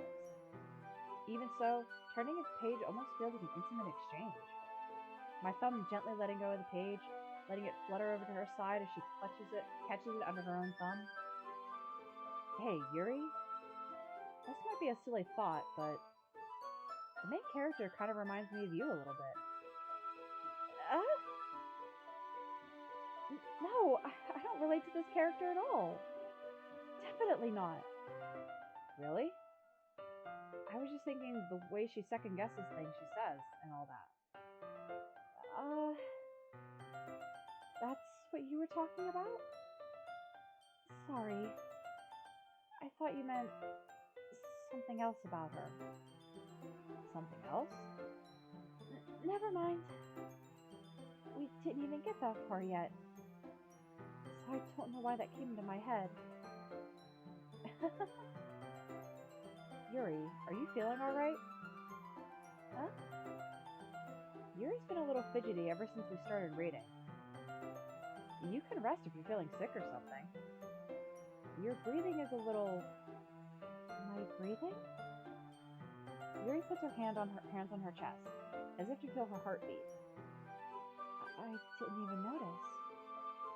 Anyway, I'm fine. I just need some water. Alright, don't push yourself.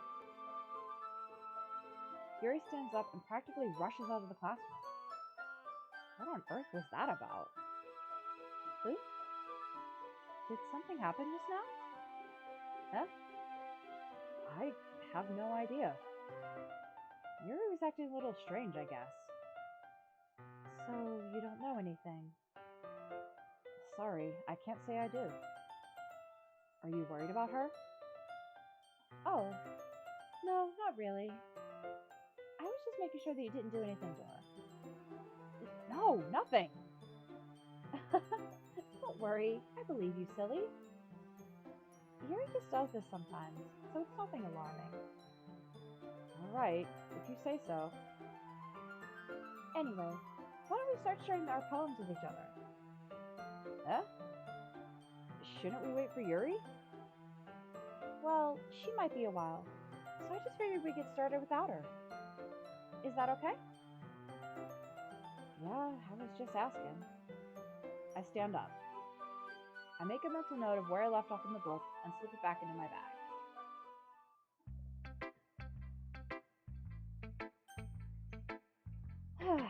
Well, since we were already talking to Monica,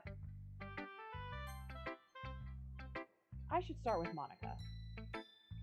Yesterday, she seemed eager to read my poem, and I want her to know I'm putting in effort.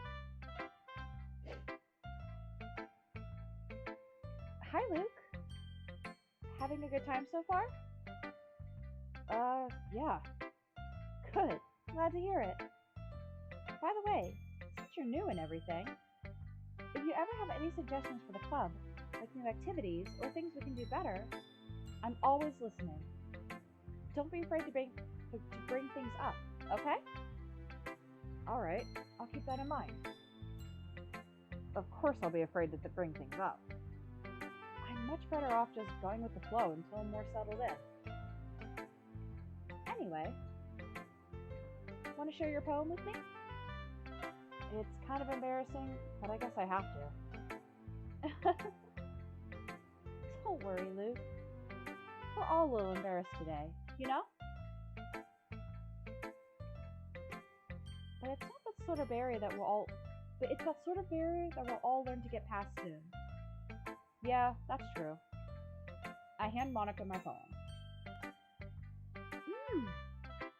Great job, Luke.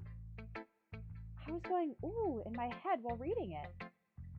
It's really metaphorical. I'm not sure why, but I didn't expect you to go for something so deep. I guess I underestimated you. It's easiest for me to keep everyone's expectations low. That way, it always counts when I put in some effort. That's not very fair. Well, I guess it worked anyway. You know that Yuri likes this kind of writing, right? Writing that's full of imagery and symbolism. Sometimes I feel like Yuri's mind is just totally detached from reality. I don't mean that like it's a bad thing though. But sometimes I get the impression that she's just totally given up on people. She spends so much time in her own head that it's probably a much more interesting place for her. But that's why she gets so happy when you treat her with a lot of kindness. I don't think she's used to being indulged like that. She must be really starved for social interaction. So don't blame her for coming on a little strongly. Like earlier. I think if she gets too stimulated, she ends up withdrawing and looking at for alone time. Suddenly the door opens. Yuri! I'm back. Did I miss anything? Not really. Well, we all started sharing our poems with each other. Oh? Already? I'm sorry for being late. No need to apologize. We still have plenty of time, so I'm more glad that you took all the time that you needed. All right. Thanks, Monica. I suppose I should go get my poem now. Anyway, do you want to read my poem now? Don't worry, I'm not very good. You sound pretty confident for someone who claims not to be very good. Well, that's because I have to sound confident. That doesn't mean I always feel that way, though, you know? I see. Well, let's read it then. Hole in wall. But he wasn't looking at me. Confused, I frantically glanced at my surroundings, but my burned eyes could no longer see color. Are there others in this room? Are they talking? Or are they simply poems that on flat sheets of paper? The sound of frantic scrawling playing tricks on my ears. The room begins to crinkle, closing in on me. The air I breathe dissipates before it reaches my lungs. I panic. There must be a way out. It's there. It's right there. He's right there.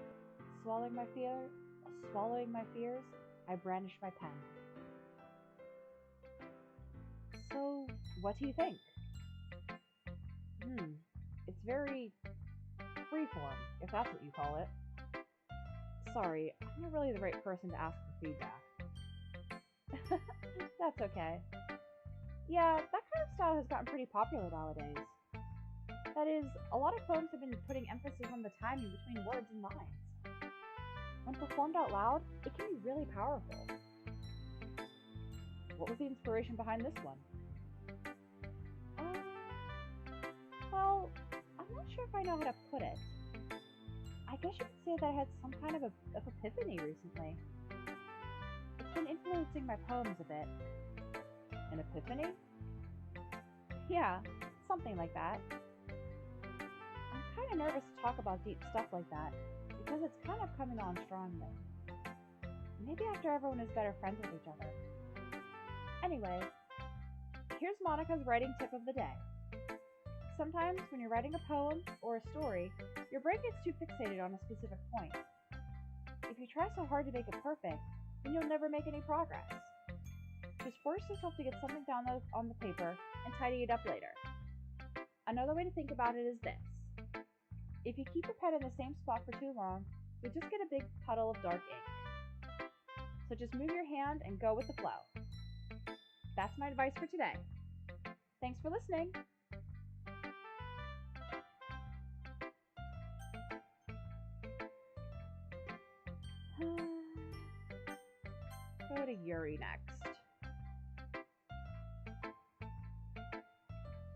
As Yuri reads the poem, I notice her eyes light. Exceptional. Eh? What was that? Did I say that out loud? Yuri first covers her mouth, but then ends up covering her whole face. He's going to hate me. You really didn't do anything wrong, Yuri. Huh? I guess you're right. What am I getting so nervous for?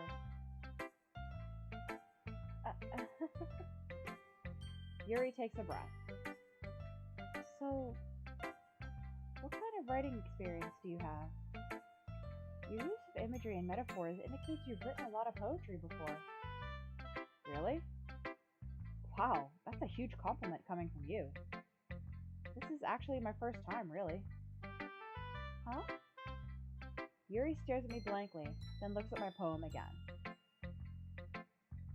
Well, I know that. I just mean, Yuri trails off, unable to find an excuse. She traces her finger along the words in the poem, as if breaking it down more thoroughly. Yeah. Okay. This is the reason I was able to tell.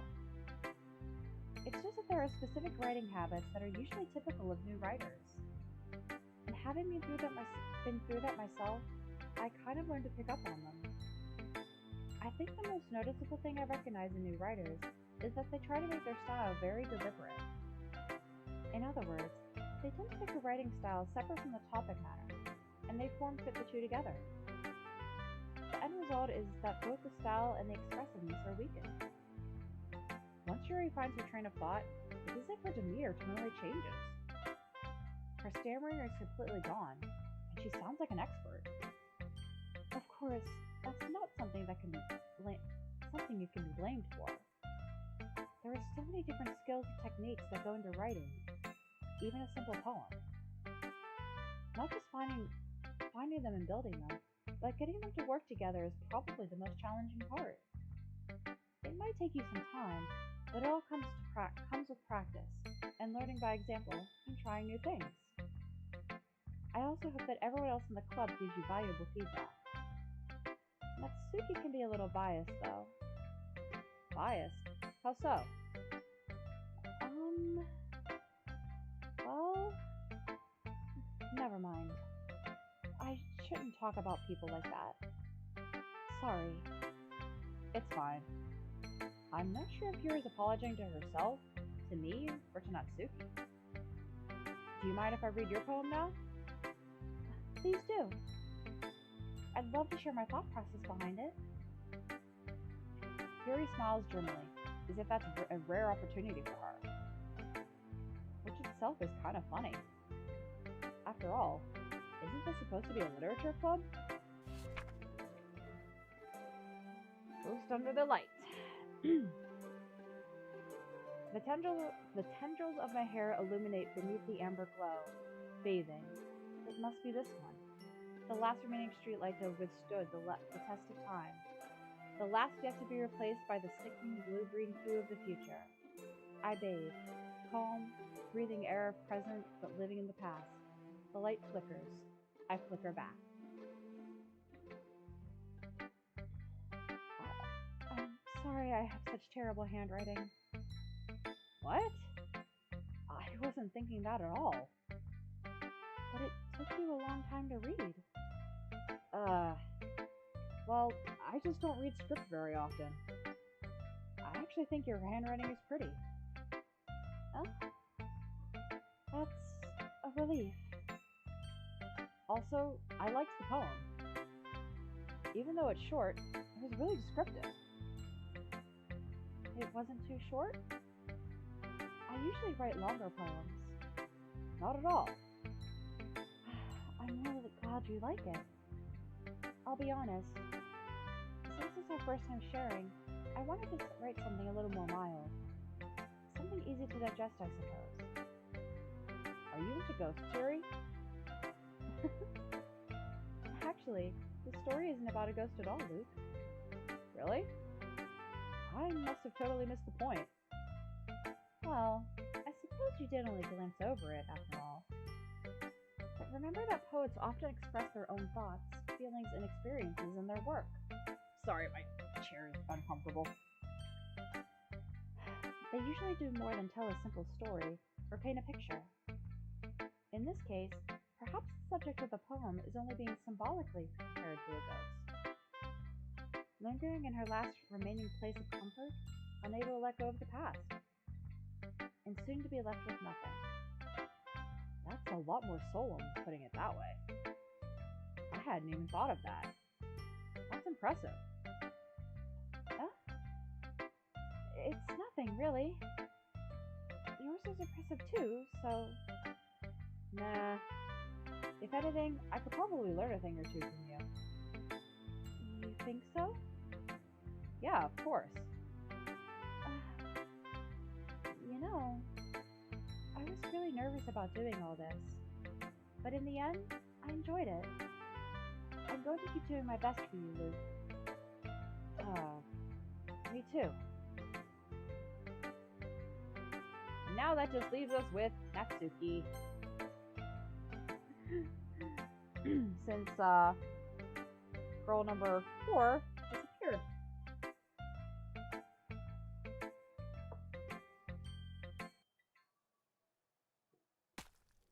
Whoa! Her eyes just popped out of her head!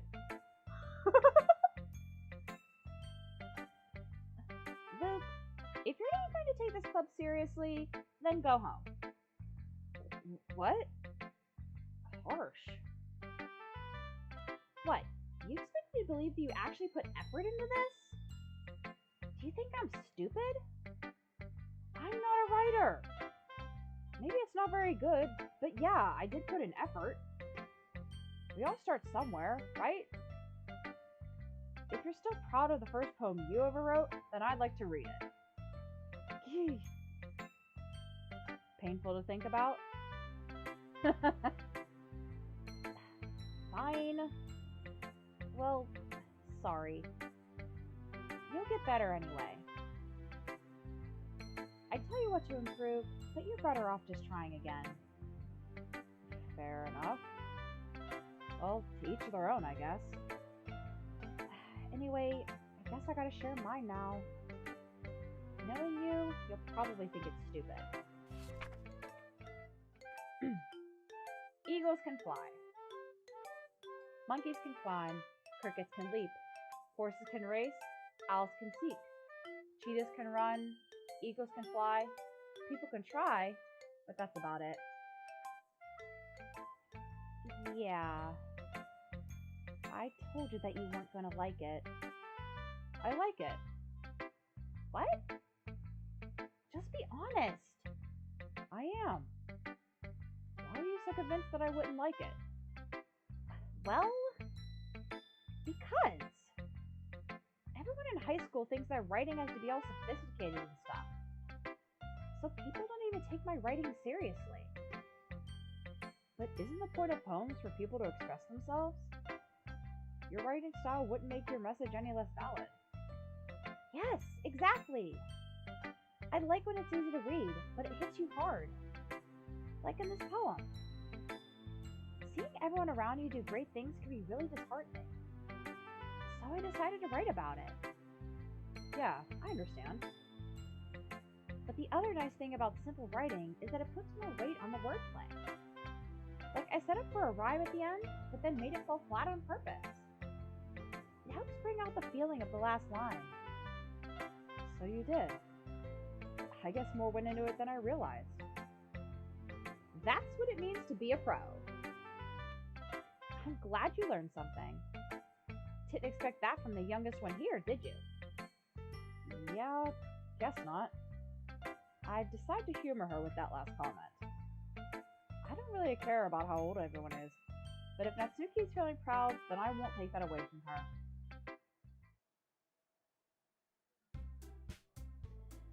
Whew. I guess that's everyone. I glanced around the room. That was a little more stressful than I anticipated. If This is if everyone is judging me for my mediocre writing abilities.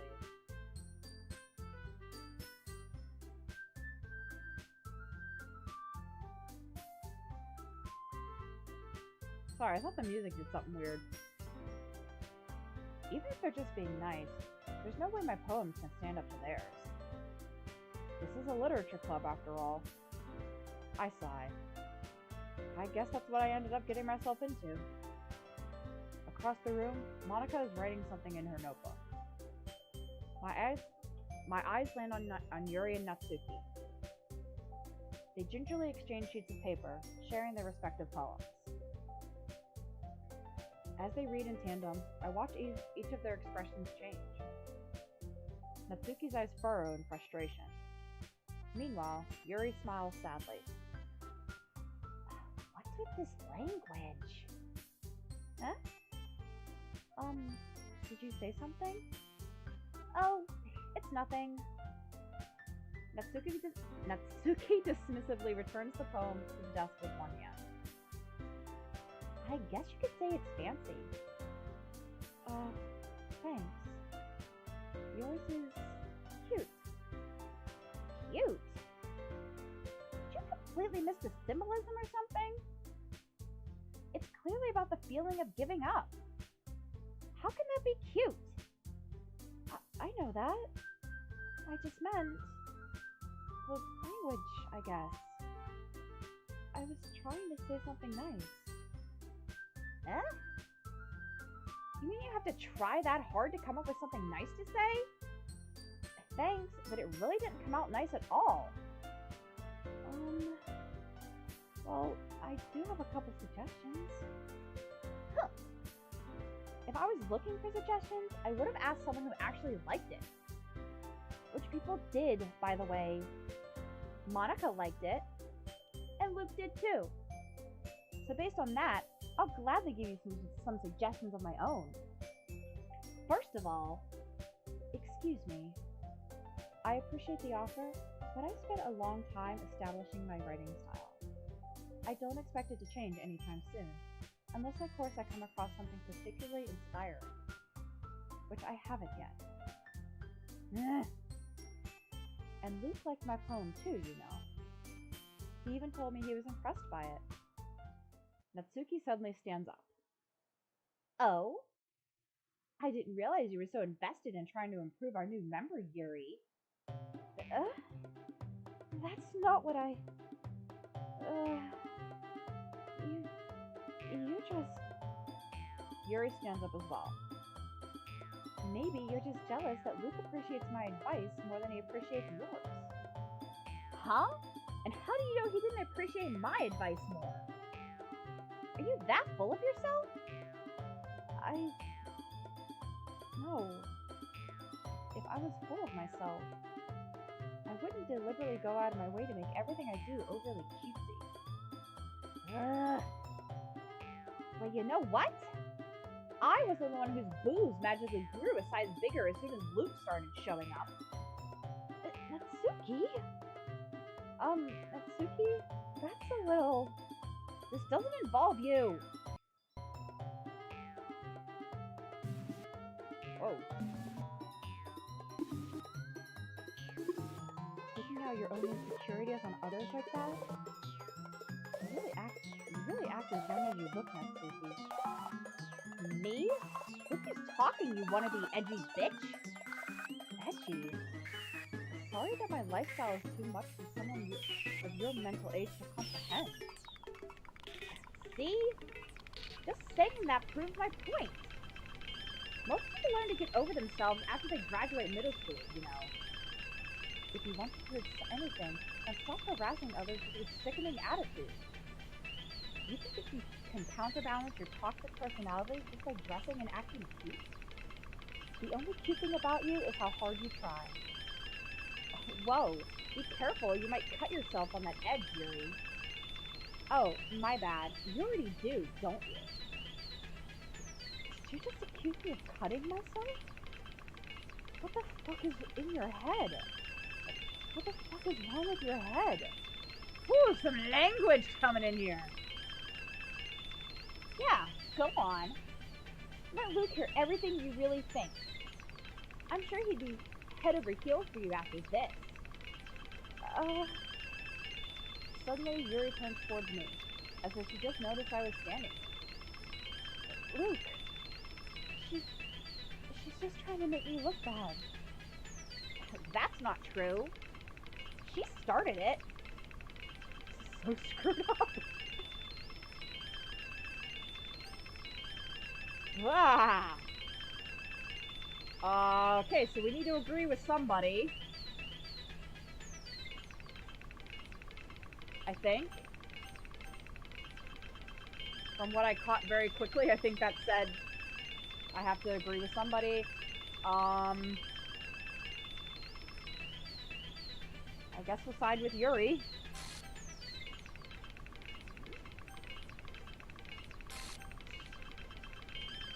What the hell?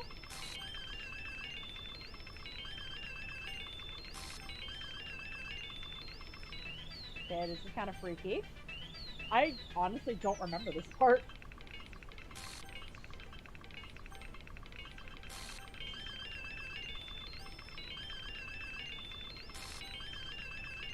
I don't know if I should try.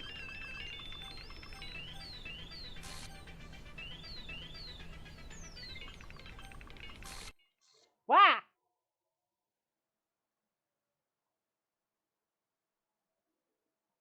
The hell? Hi.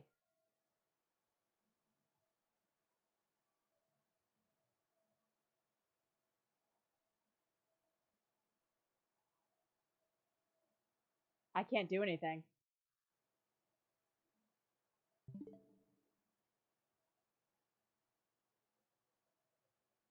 Oh, Jesus. Oh, what did I do?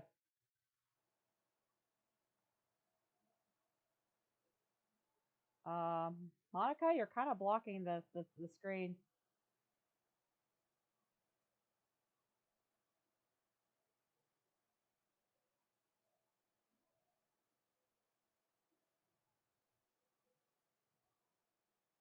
Oh, there we go. I think. Um, hey, Luke, why don't we step outside for a little bit? Okay?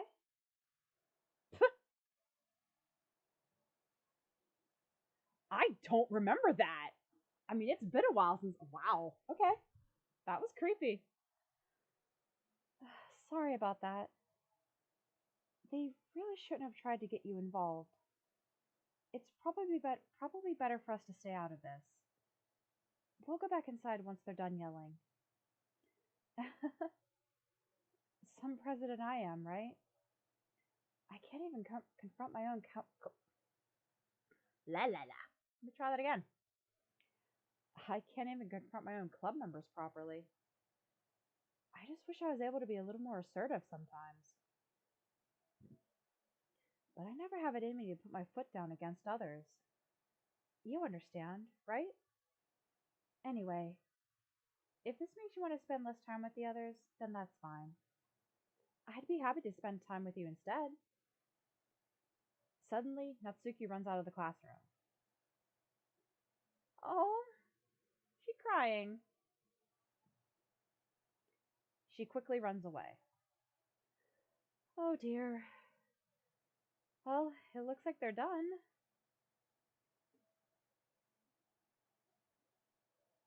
I didn't mean it. I didn't mean it. I didn't mean it.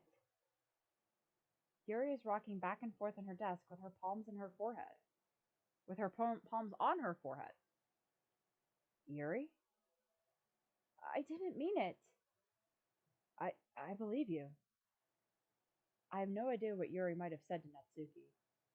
Or did. Luke, please don't hate me. Please. I'm not like this. There's something wrong with me today. It's fine, Yuri. We know you didn't mean it. Besides, I'm sure Natsuki will forget all about it by tomorrow. Completely. Anyway, the meeting is over, so you can go home now if you want. Yuri looks at me like she wants to say something, but she keeps glancing at Monica. You can go first, Monica. I'd like to stay a little bit longer. I'm the president, so I should be the last out. I'll wait for you to be done. Well, I'm vice president, so please let me take that responsibility today.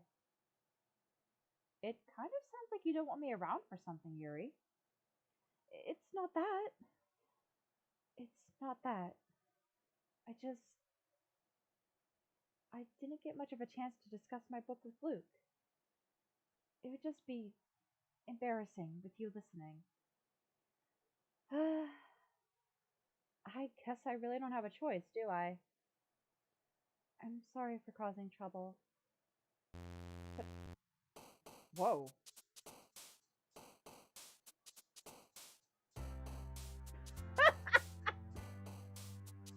Okay.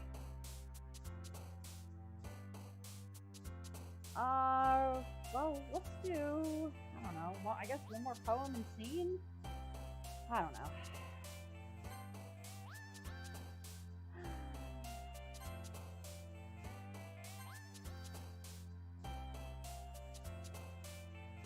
Whoops. The hell?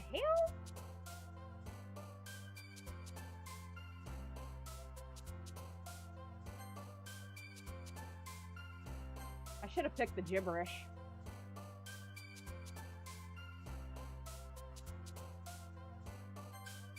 Whoa. The hell?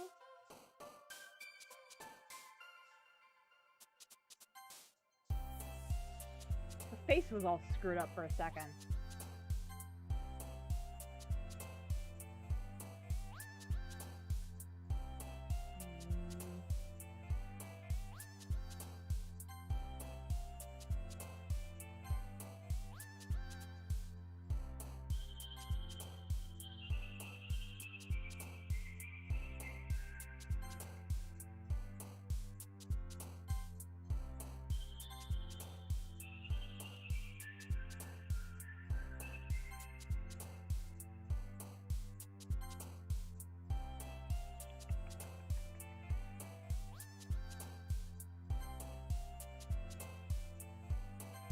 Whoops. Huh. I thought that would have been her.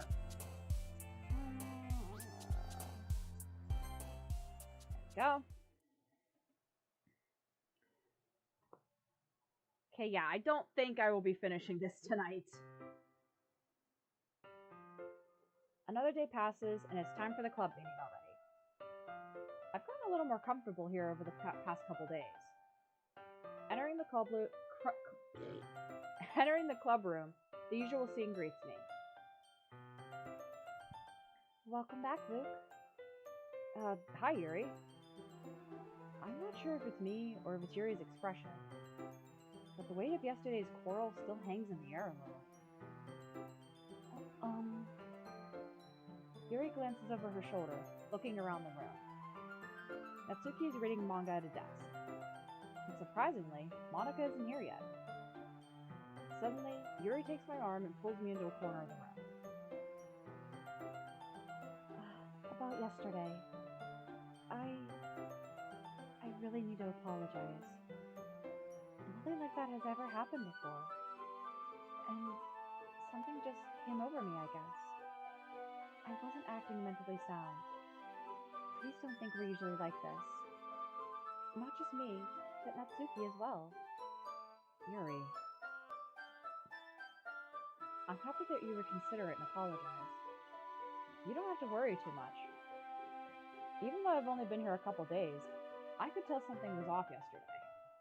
Ow. Maybe we were just a little extra sensitive because it was our first time sharing poems. But whatever it was, it didn't make me think any less of you.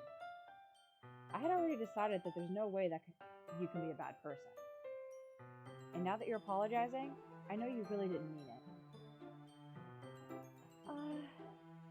Luke, don't say those kinds of things so frankly. He made me a little too happy. I'm really glad that you're such an understanding person. And I'm really glad that you joined this club. Everything is a little bit brighter with you around, and, uh, sorry, what am I saying right now? I just... Hey, have you guys seen Monica? No, I haven't. I was also kind of wondering where she was. Man. Yuri, I'm guessing you haven't either. Yuri is clearly taken aback by how calmly Natsuki is addressing her. No, I haven't. Jeez, this isn't like her at all. I know it's stupid, but I can't help but worry a little bit. What? Why are you looking at me like that? Natsuki, about yesterday. I just wanted to apologize. I promise, I didn't mean any of the things I said. And I'll do my best to stay under control from now on. So, Yuri, what the heck are you talking about? Did you do something yesterday? Huh? Jeez. Whatever's on your mind, I'm sure it was nothing. I don't even remember anything bad happening. You're the kind of person who worries too much about the little things, aren't you? Yeah, that's not creepy at all. But I'll accept your apology anyway, if it helps you feel better about it. Besides, it's kind of nice to hear, since I was always afraid you secretly hated me or something like that. No, not at all. I don't hate you. Well, you're kind of weird, but I don't hate you either. Natsuki turns to me. You're still on trial, though. Hey! Suddenly, the door swings open. Sorry, I'm super sorry. Ah, there you are. I didn't mean to be late. I hope you guys weren't worried or anything. Nah. Well, Natsuki was. I was not! What took you so long anyway? Well, my last period today was study hall. To be honest, I just kind of lost track of time. That makes no sense, though. You would have heard the bell at least. I must not have heard it since I was practicing piano.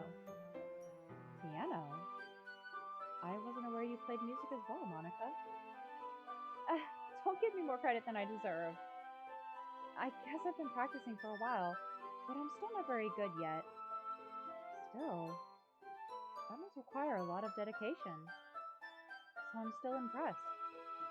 Aw, thanks, Yuri. You should play something for us sometime. That's... Monica looks at me. Well, I'm working on writing a song, but it's not quite done yet. Maybe once I get a little bit better, I will. That sounds cool. I look forward to it. Is that so? In that case, I won't let you down, Luke. Monica smiles sweetly. I didn't mean any pressure or anything like that. Don't worry. I was hoping that I could share it with you anyway. I guess that's why I've been practicing so much recently. I see. I'm not sure if Monica is referring to the whole club or just me. In that case, best of luck. Thanks! So, I didn't miss anything, did I? No, not really.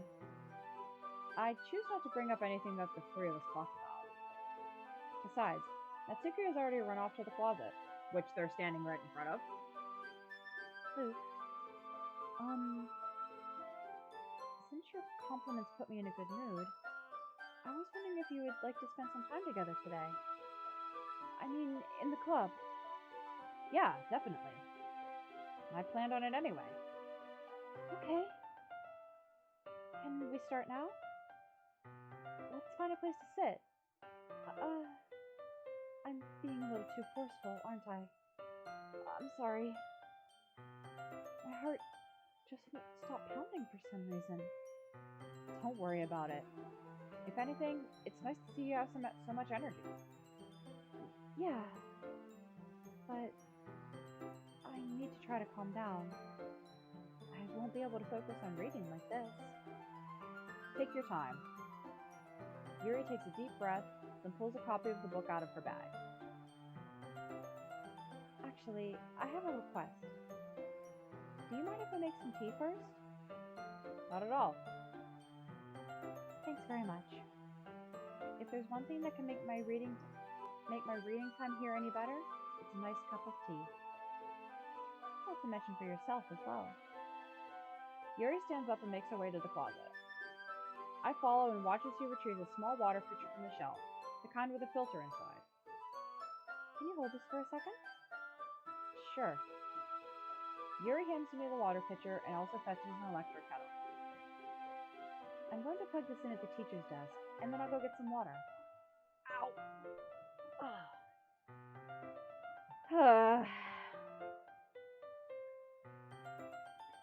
She walks past me and sets the kettle down on the teacher's desk. I simply watch her movements. To my surprise, the way she moves really contrasts her speaking mannerisms. Especially because of her long legs, Yuri appears elegant and methodical. Okay, may I have the water pitcher? Thanks, I'll be right back. I might as well walk with you. That's okay. You stay here. It won't take long. Pitcher in hand, Yuri hurries out of the classroom. Ah! Did Yuri leave you again? No, it's not like that this time. She's just filling up the water pitcher to make tea. Oh, okay. Sorry for misunderstanding.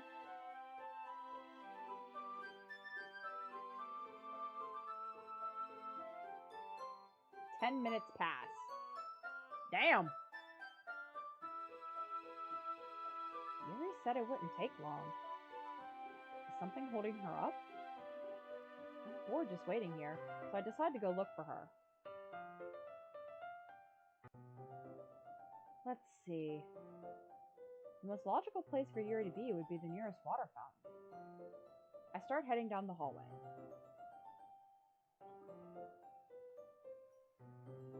Random breathing. Which I'm not gonna do, because what's that noise? It's coming from around the corner. It sounds like breathing. A sharp inhale, like someone is sucking in air through their teeth. Are they in pain? I reach the corner and peer around it. Yuri? Yeah! Holy shit! Yeah!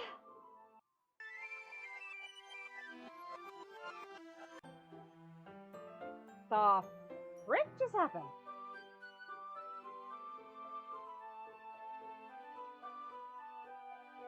I'm back. Thanks for waiting patiently. Luke, do you like oolong tea? Yeah. So basically, it looks like it rewound everything. Anything is fine. Very well. Yuri sets the temperature on the kettle to 200 degrees. Now it's time to get the teapot. You really do this properly, don't you? Of course. I shouldn't do any less when I'm making tea for others. Even if I'm not an expert on tea or anything? In that case, you'll only be more impressed. Perhaps I will. Yuri fetches the teapot and begins measuring the tea leaves. To my surprise, she even starts humming a little to herself. You must be in a good mood now. Is that so? I was letting it show. And you noticed. I was doing a bit of thinking, and I decided that I would try expressing myself a little bit more. It turns out it's not very hard for me to do. And it's you who's around anyway. That's great, Yuri. Just don't push yourself too much. You always worry about me, Luke. It's very endearing. That's... Yuri wasn't kidding. I don't even know if I can keep up with this. I watch Yuri pour a cup of tea for each of us. Luke, I have another request. Do you mind if we sit on the floor today?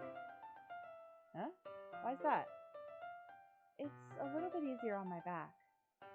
I can read with my back against the wall rather than bending over my desk. Sorry, I didn't realize. No worries. I just have back pain fairly regularly, so I do my best to manage it. Is that so? I wonder why that is. It's most likely because of my your posture, right? Always hunched over like that while reading? Yes! I have terrible reading posture. So that's why we should sit on the floor. Fair enough. I'll go ahead and get the book. I retrieved the book from my bag. I have some chocolate as well. It's a bag of small chocolate candies. I take it, since it will go nice with the tea. Yuri and I then sit against the wall, teacups at our sides. As if in sync, we assume the same reading position as last time, each holding one half of the book. Except this time, our bodies are even closer to each other. I can't see too well. Yuri slides closer until our shoulders are touching. How am I supposed to focus on reading like this? Yuri was always kind of cute, but when she's being less apprehensive, it's almost more than I can handle. Your teacup. Yuri hands me my teacup. Holding it with my hand that's not holding the book, I end up in a position that makes it even harder to focus. Because now I need to worry about making sure I don't accidentally touch her chest. Meanwhile, Yuri hasn't noticed a single thing. She wears her intense reading expression, and I can only presume the world around her has faded away. I use all of my willpower to focus on reading. After a few minutes, I finally managed to relax a little. I put the teacup between my legs and fumble with the chocolate wrapper. Sorry. I briefly let go of the book to finish opening the wrapper. You can have as much as you want. That's okay. I won't take any. Are you sure? Well, if I touch it, then I might get smudges on the pages. You're right. I didn't even think about that. My bad. No need to apologize. I'll hold the book, okay? Are you sure? Of course. Yuri opens the book with both hands. She holds it so that I don't have any harder of a time reading from it. But as a result, her left arm is practically resting on top of my leg. Well, in that case, Yuri's already totally focused on reading again. I take a chocolate candy and pop it into my mouth. Then I take another chocolate, and I hold it up to Yuri. She doesn't even look away from the book. She simply parts her lips as if the situation was completely natural. But that means I can't stop here. I apprehensively place the chocolate in her mouth. Just like that, Yuri closes her lips over it. Huh? Yuri's expression suddenly breaks. Did I just... Yuri looks at me like she needs to confirm what just happened. Luke? Sorry. I guess I shouldn't have done that. Yuri starts to breathe heavily. I can't... Luke... Suddenly, Yuri forcefully grabs my arm and jerks me to my feet. My teacup gets knocked over. The hell? Luke. The hell? My heart. My heart won't stop pounding, Luke. I can't calm down.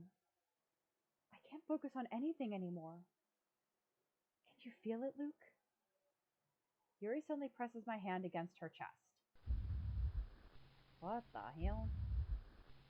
Why is this happening to me? I feel like I'm losing my mind.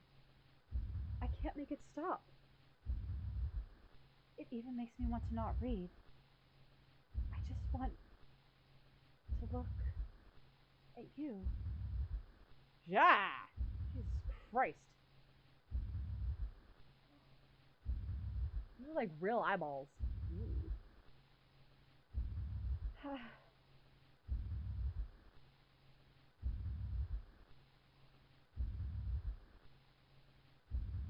Oh wow, that is like super dark. I apologize, guys. That is really dark for you. I don't know if I can fix that. Crap. Sorry, guys. That's just kind of the game. I don't know. It's wow.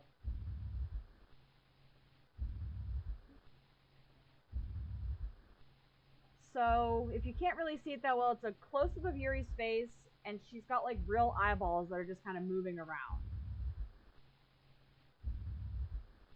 It's really freaky, and she's like breathing heavy.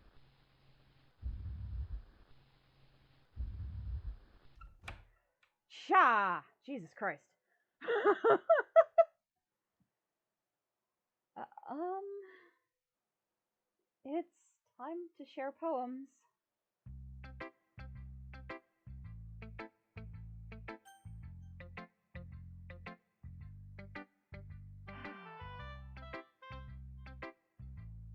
Well,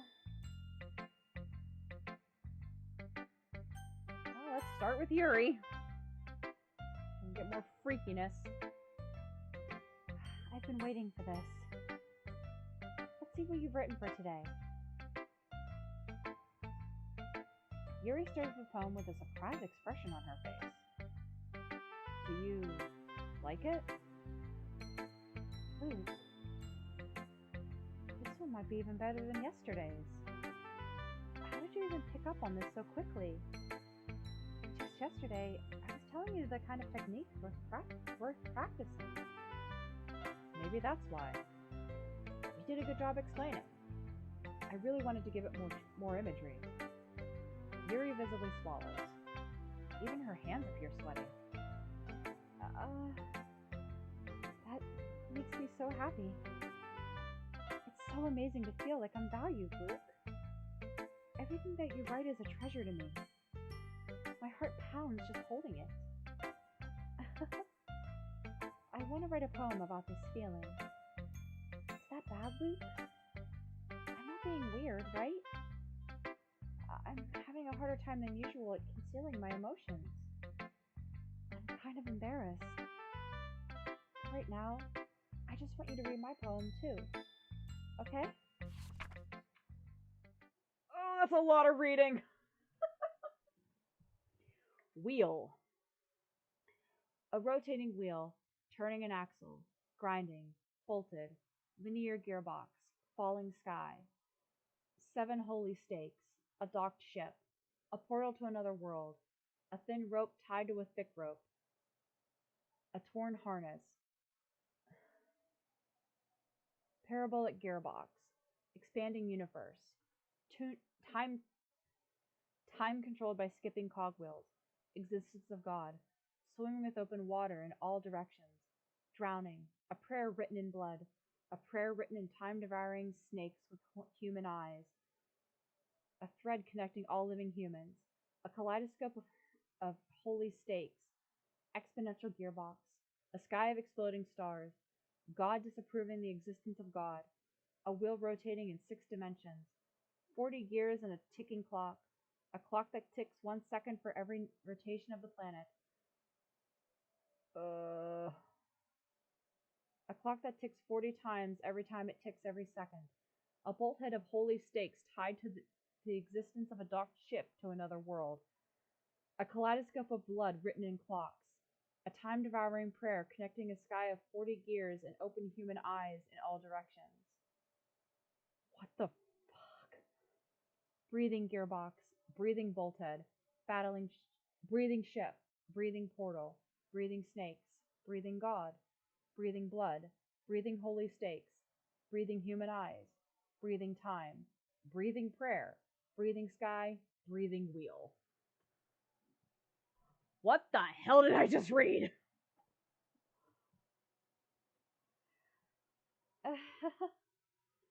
It doesn't really matter what it's about. My mind has been a little hyperactive lately, so I had to take it out on your pen.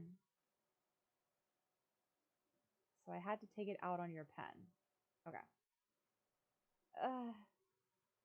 That is, a pen fell out of your backpack yesterday, so I took it home for safekeeping, and I, um, I just really like the, the way that it writes.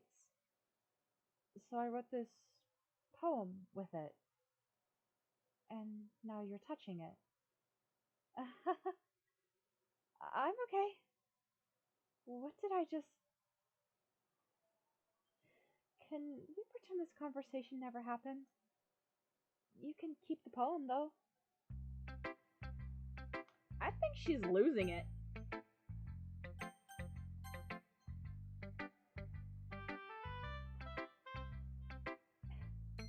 Yeah, just as I thought. Luke, come on. I'm not stupid. I know how much time you've been spending with Yuri. It's obvious that you care more about impressing her than trying to improve your writing. To put it bluntly, it's kind of pathetic. Why are you even in this club, Luke? Honestly, I thought getting a new member would help everyone get more involved together. Not exclude each other even more. So I have to do something really quick.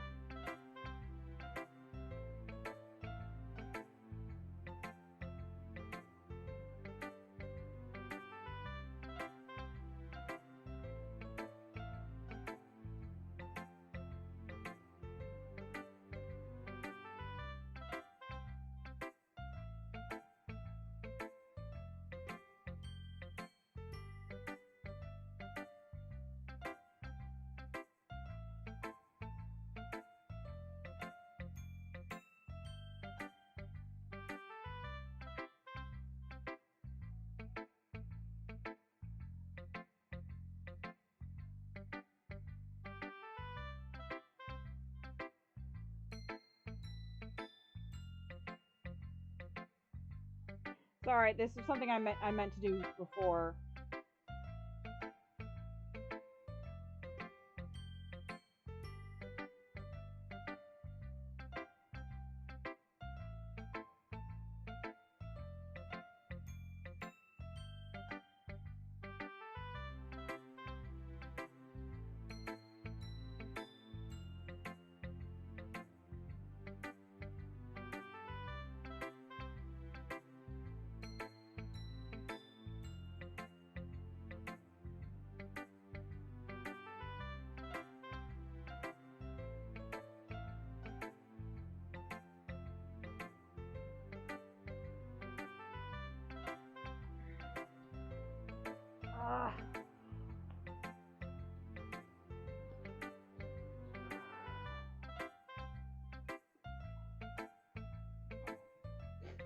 Sorry.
the heck?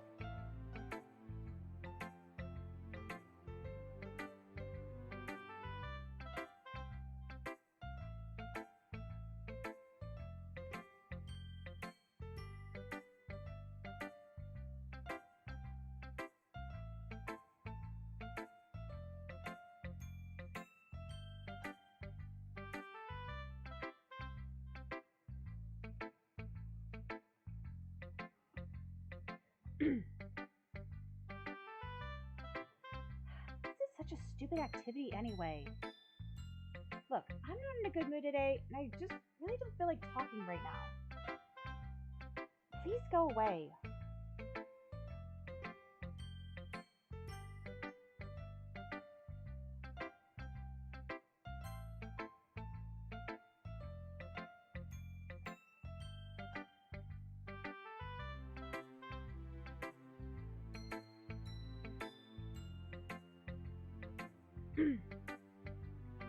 Luke, I think you saw something earlier that you weren't supposed to see.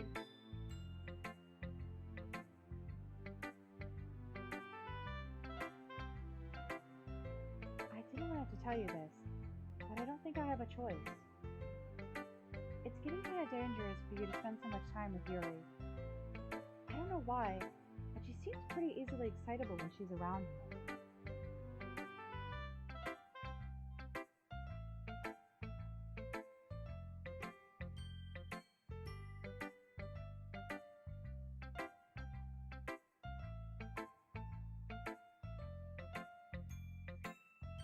Which shouldn't be a problem in itself. But when Yuri gets too excited, she finds a place to hide and starts cutting herself with a pocket knife. Isn't that kind of messed up? She even brings a different one to school every day, like she has a collection or something. Whoop. Okay. And then I turn my phone off when I don't need to. Okay, sorry about that, guys. There we go. I mean, it's definitely not because she's depressed or anything like that. I think she just gets some kind of high from it. It might even be like a sexual thing. But the point is, you've kind of been enabling her. I'm not saying it's your fault, though. But I guess that's why I had to explain it all to you. Yeah, this is screwed up. So I think if you keep your distance, that would probably be best for her. While you're at it, don't be shy to spend a little more time with me. Put it lightly, I at least have it together in the head, and I know how to treat my club members.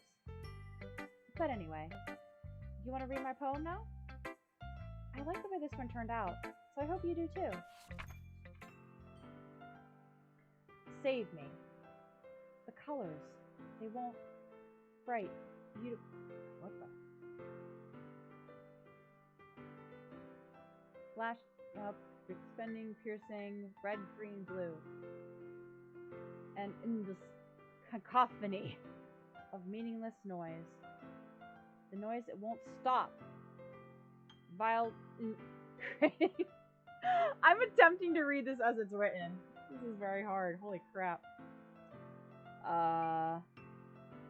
Squeaking, speaking, screeching, piercing, sine, cosine, tangent. Like playing a chalkboard on a turntable. Like playing a knife on a breathing birdcage. Endless PM. Delete her.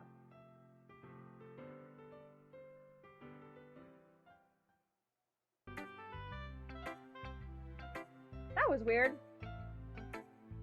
Sorry, I know it's kind of abstract.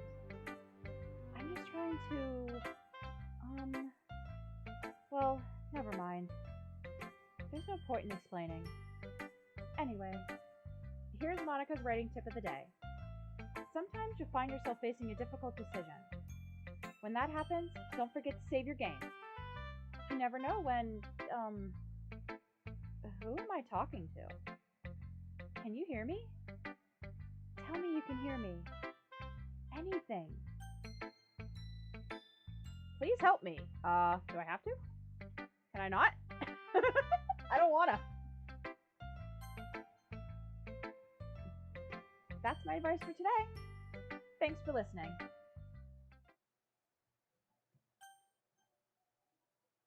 You have unlocked a special poem. Would you like to read it? I always have to make sure that the right one is selected. Sure.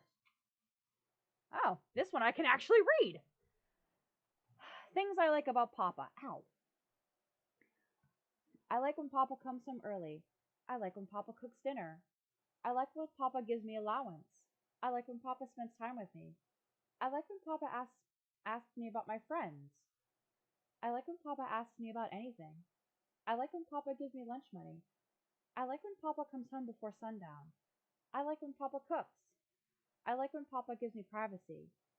I like when Papa doesn't tell me how to dress. I like when Papa doesn't comment on my friends. I like when Papa doesn't comment on my hobbies. I like when Papa comes home without waking me up. I like when Papa keeps food in the house. I like when Papa uses his inside voice. I like when Papa leaves my stuff alone. I like when Papa accidentally drops coins in the couch. I like when Papa is too tired to notice me. I like when Papa is too tired for anything. I like when Papa is too tired for anything.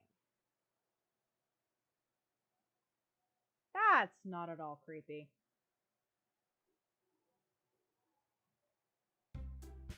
Okay, everyone. We're all done reading each other's poems, right? We have something we need to go over today, so if everyone could come sit at the front of the room. Is this about the festival? Well, sort of.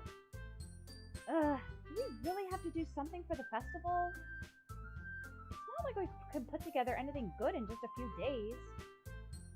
We'll just end up embarrassing ourselves instead of getting any new members. That's a concern of mine as well. I don't really do well with last-minute preparations. Don't worry so much. We're going to keep it simple, okay? Look, I know everyone's been a little more lively ever since Luke joined, and we've started some new club activities.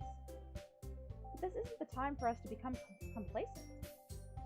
We still only have 4 members, and the festival is our only real chance to find more, you know? What's so great about getting new members anyway? We already have enough to be considered an official club.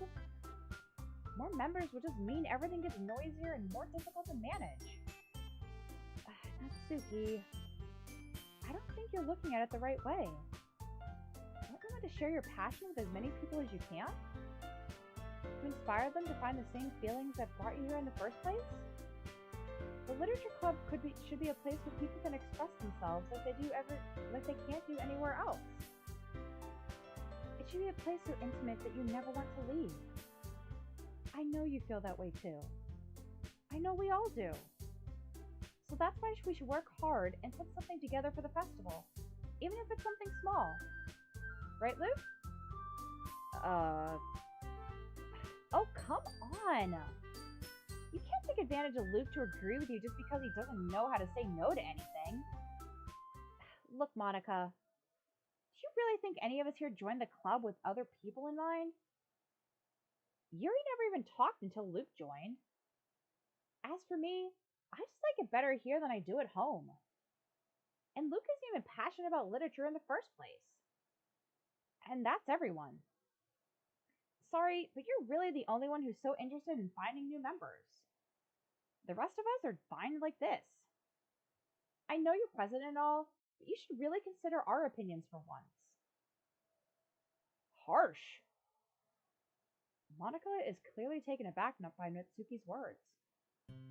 That's not true at all. I'm sure Yuri and Luke want to get more members too. Right?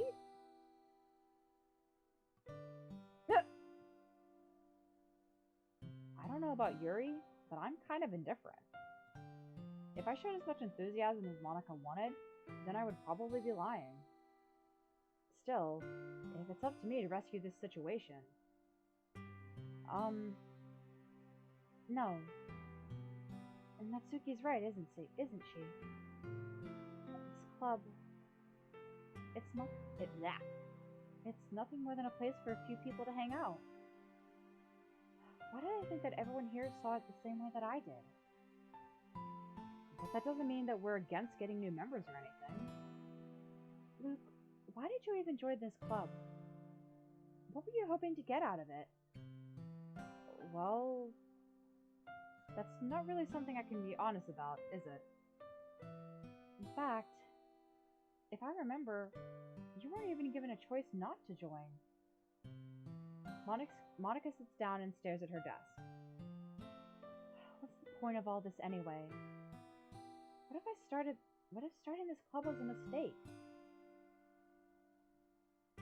Now you've done it, Natsuki. What? Me? I just spoke my mind. Is it a crime to be honest? It's not about being honest. It's about word choice. Besides, you have no right to speak for everyone else in the club like that. You don't understand at all. I just want a place that feels nice to hang out with a few friends. Is there a problem with the club being that for me? There aren't many people out. There aren't many places like that for me. And now Monica wants to take it away from me. She's not taking anything away. No, Luke. It's not the same. It won't be the same with the direction she wants to take it. If I wanted that, then I could have just joined any other stupid club. But this one, I mean, at least for a little bit of time, things were nice. Natsuki starts packing up her things. I'm going home. I feel like I don't belong here right now. Natsuki. Natsuki ignores Yuri and walks right out of the classroom. Oh dear. This is bad. I don't know what to do. Well, do you have an opinion on the festival? I don't know. I'm kind of indifferent, I guess.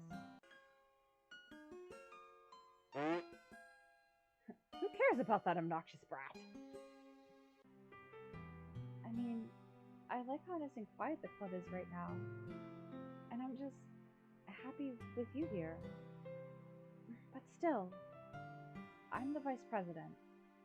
It's not right for me to ignore my responsibilities like that. Nobody would cry if she killed herself. Creepy! I should do my best to consider everyone's perspectives and make the decision that's right for the club. But what about you, Luke? What do you want to get out of this club? Yuri repeats the same question as Monica. I decide giving an indirect answer is better than nothing. I think the most important thing is for everyone to get along. And for the club to provide something that you can't get anywhere else. I don't think it's about how many members, but rather the quality of each member. That's what will end up making the literature club a special place. I see. I really agree with you. Each member contributes their own qualities in a special way. With each change in members, the identity of the club as a whole will change too. I don't think that's necessarily a bad thing. Her eye is bleeding. Stepping out of your comfort zone once in a while. So if you would like to help Monica with the festival, then I'm on your side as well. Alright. Well, maybe we can all talk to Natsuki tomorrow. Yuri nods. Hey, Yuri.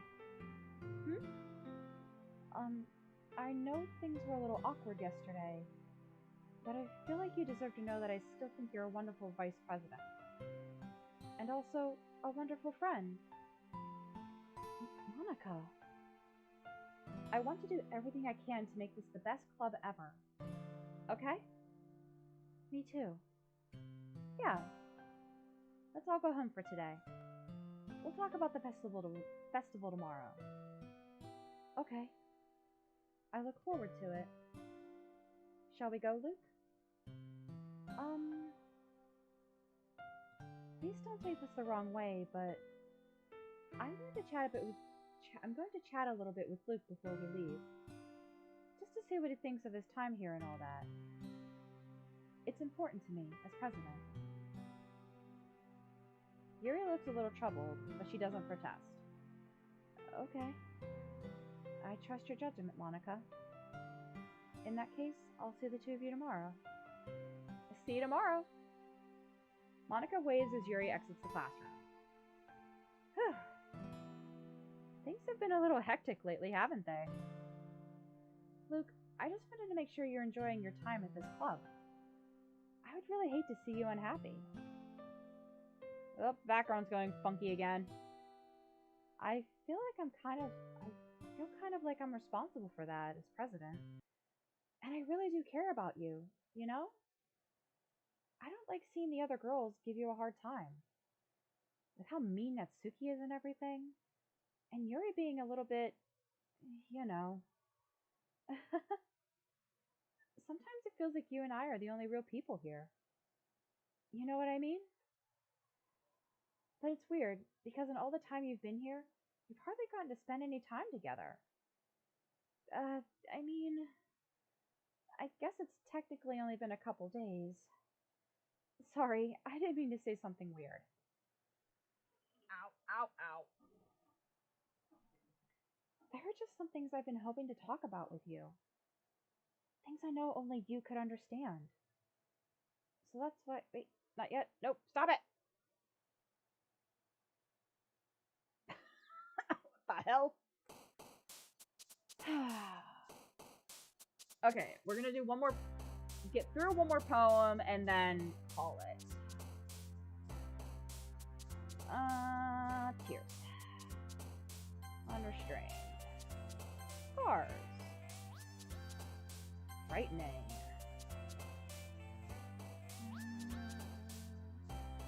Ethics.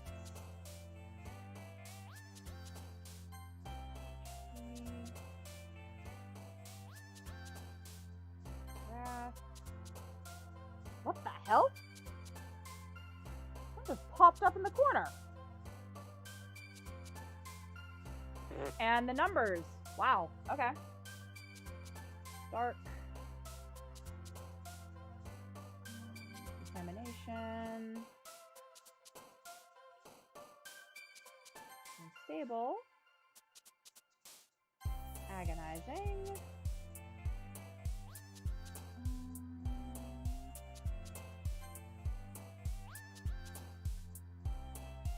Oh, okay.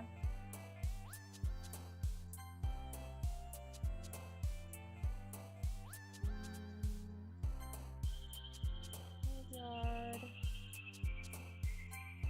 Inferno.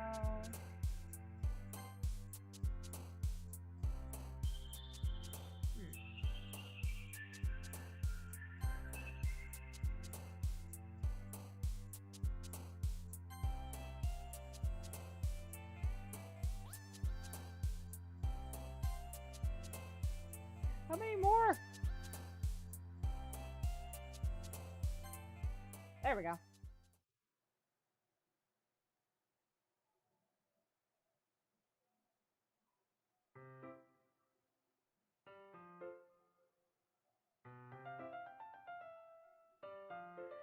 Okay. So I think if I just... Yeah, like if I do that and just put into sleep mode, then that's where we're going to pick up. Because it is, once again, quite late. Whoops! I hit the wrong one. Okay, so... now do y'all see my thought process for playing this for Halloween weekend? This game is a trip. I will not deny that. Some creepy things. Some stuff's going on. We unfortunately did lose Sayori, and the game like basically reset itself. So, yeah. Um, trying to think. I don't really have a whole lot to say. There's more creepy. That's all I can really say. This game is very good. Like it's not like it does like a few jumps, like a little bit of the jump scare, like well when things were all tense with Yuri, and then suddenly Monica pops out of nowhere. She does that. um, but yeah, it's just very good. It's just little subtle things. Like I know uh my one friend, Petite Guardian, she was in here not long. She was in here yesterday.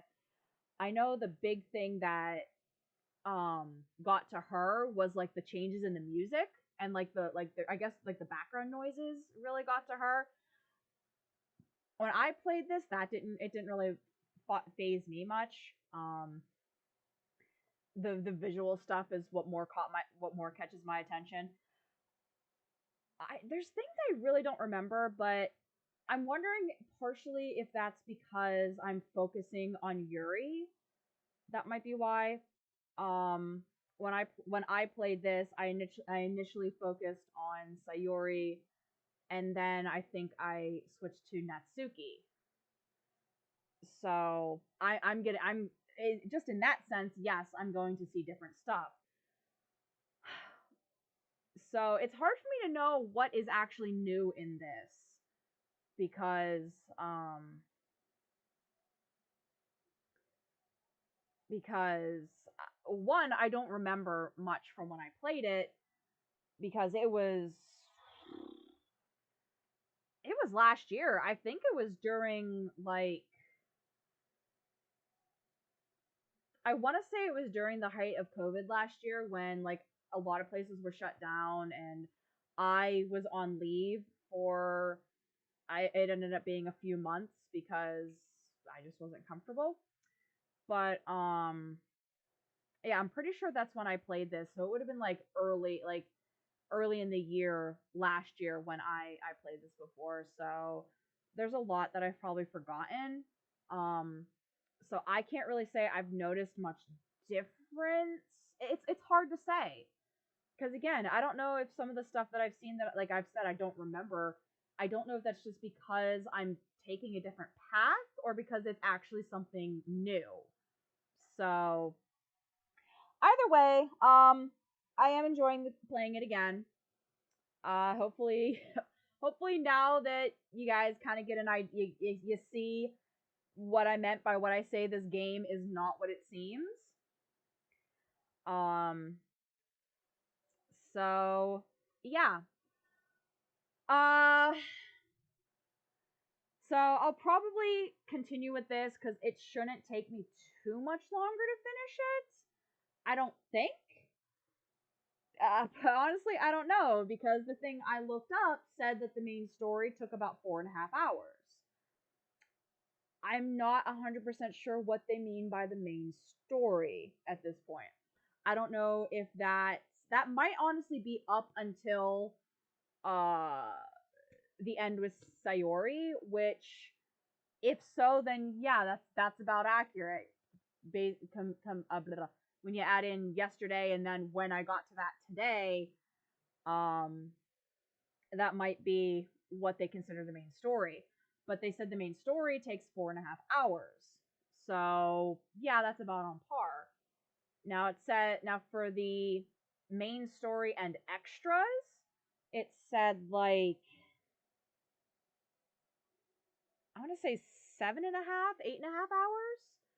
I don't quite remember. So I don't know if extras is all this stuff. I'm not sure what they mean by extras. I really don't. So one more session might do it, maybe two. I'm not sure.